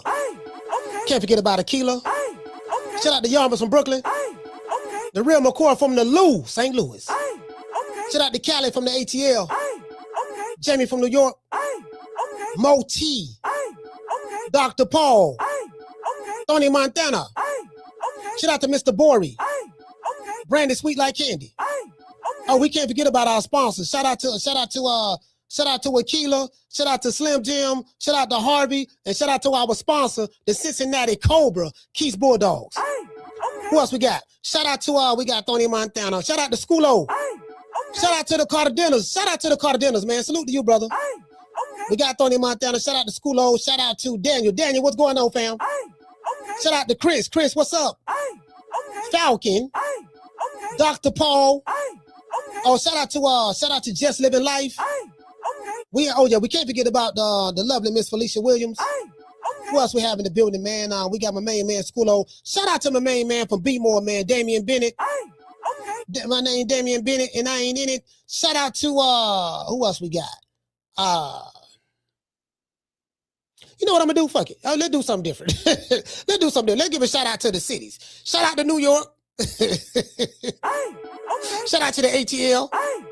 Shout out to Miami. Shout out to Tampa. Duval County. Shout out to H-Town. Dallas. San Antonio. Shout out to Cleveland. Cincinnati. Shout out to Dayton, Ohio. Shout out to Flint. Shout out to Grand Rapids, Michigan. Oh, who else we got, man? Shout out to Detroit. Shout out to Philly. Shout out to LA. The Bay Area. Shout out to Vegas. Who else we got? I'm forgetting somebody. God damn, I said Atlanta. I said shout out to New Mexico. Where y'all from, man? Y'all gotta drop where y'all from in the chat so I can get the city a shout out. Then we got, oh, yo, shout out to Omaha. Omaha, Nebraska, stand up. Can't forget about Omaha. Let's see. Shout out to Alabama. Shout out to Mississippi. Let's see. Shout out to Texarkana. Well, no, something else I forget, man. Let's see. You know what I mean? Y'all got to let it be known. I don't say it New York. I don't say it Vegas. I don't say it New York. I don't say it Vegas. I don't say it Omaha. I don't say it Omaha now. What else we got? Oh, yeah, shout out to St. Louis, man. St. Louis, and shout out to Kansas City. I got family in Kansas City that moved up there, but shout out to KC, man. KC and his bitch. Let's see who else we got, man. I think that's it. Y'all ain't repping? Oh, yeah, shout out to Chi-Town. How I forgot about Chi-Town? You know what I mean? Matter of fact, shout out to Chi-Town. Let's see. Somebody said London. Shout out to London, man. Oh, yeah, shout out to the Bricks. Shout out to the Bricks over there in London, man. Shout out to the Bricks. The Bricks. Shout out to New Jersey. Shout out to the Carolinas. Chi-Town. Shout out to London. Shout out to the Bricks. You get what I'm saying? We said Detroit already. We said Philly. You get what I'm saying? And it is what it is. I catch you guys on the next one. You know my motto. Don't beat me there. Peace. You dig? Man, I'm out of here, bro. Let's go. Man, I'm out of here, bro. Let's go.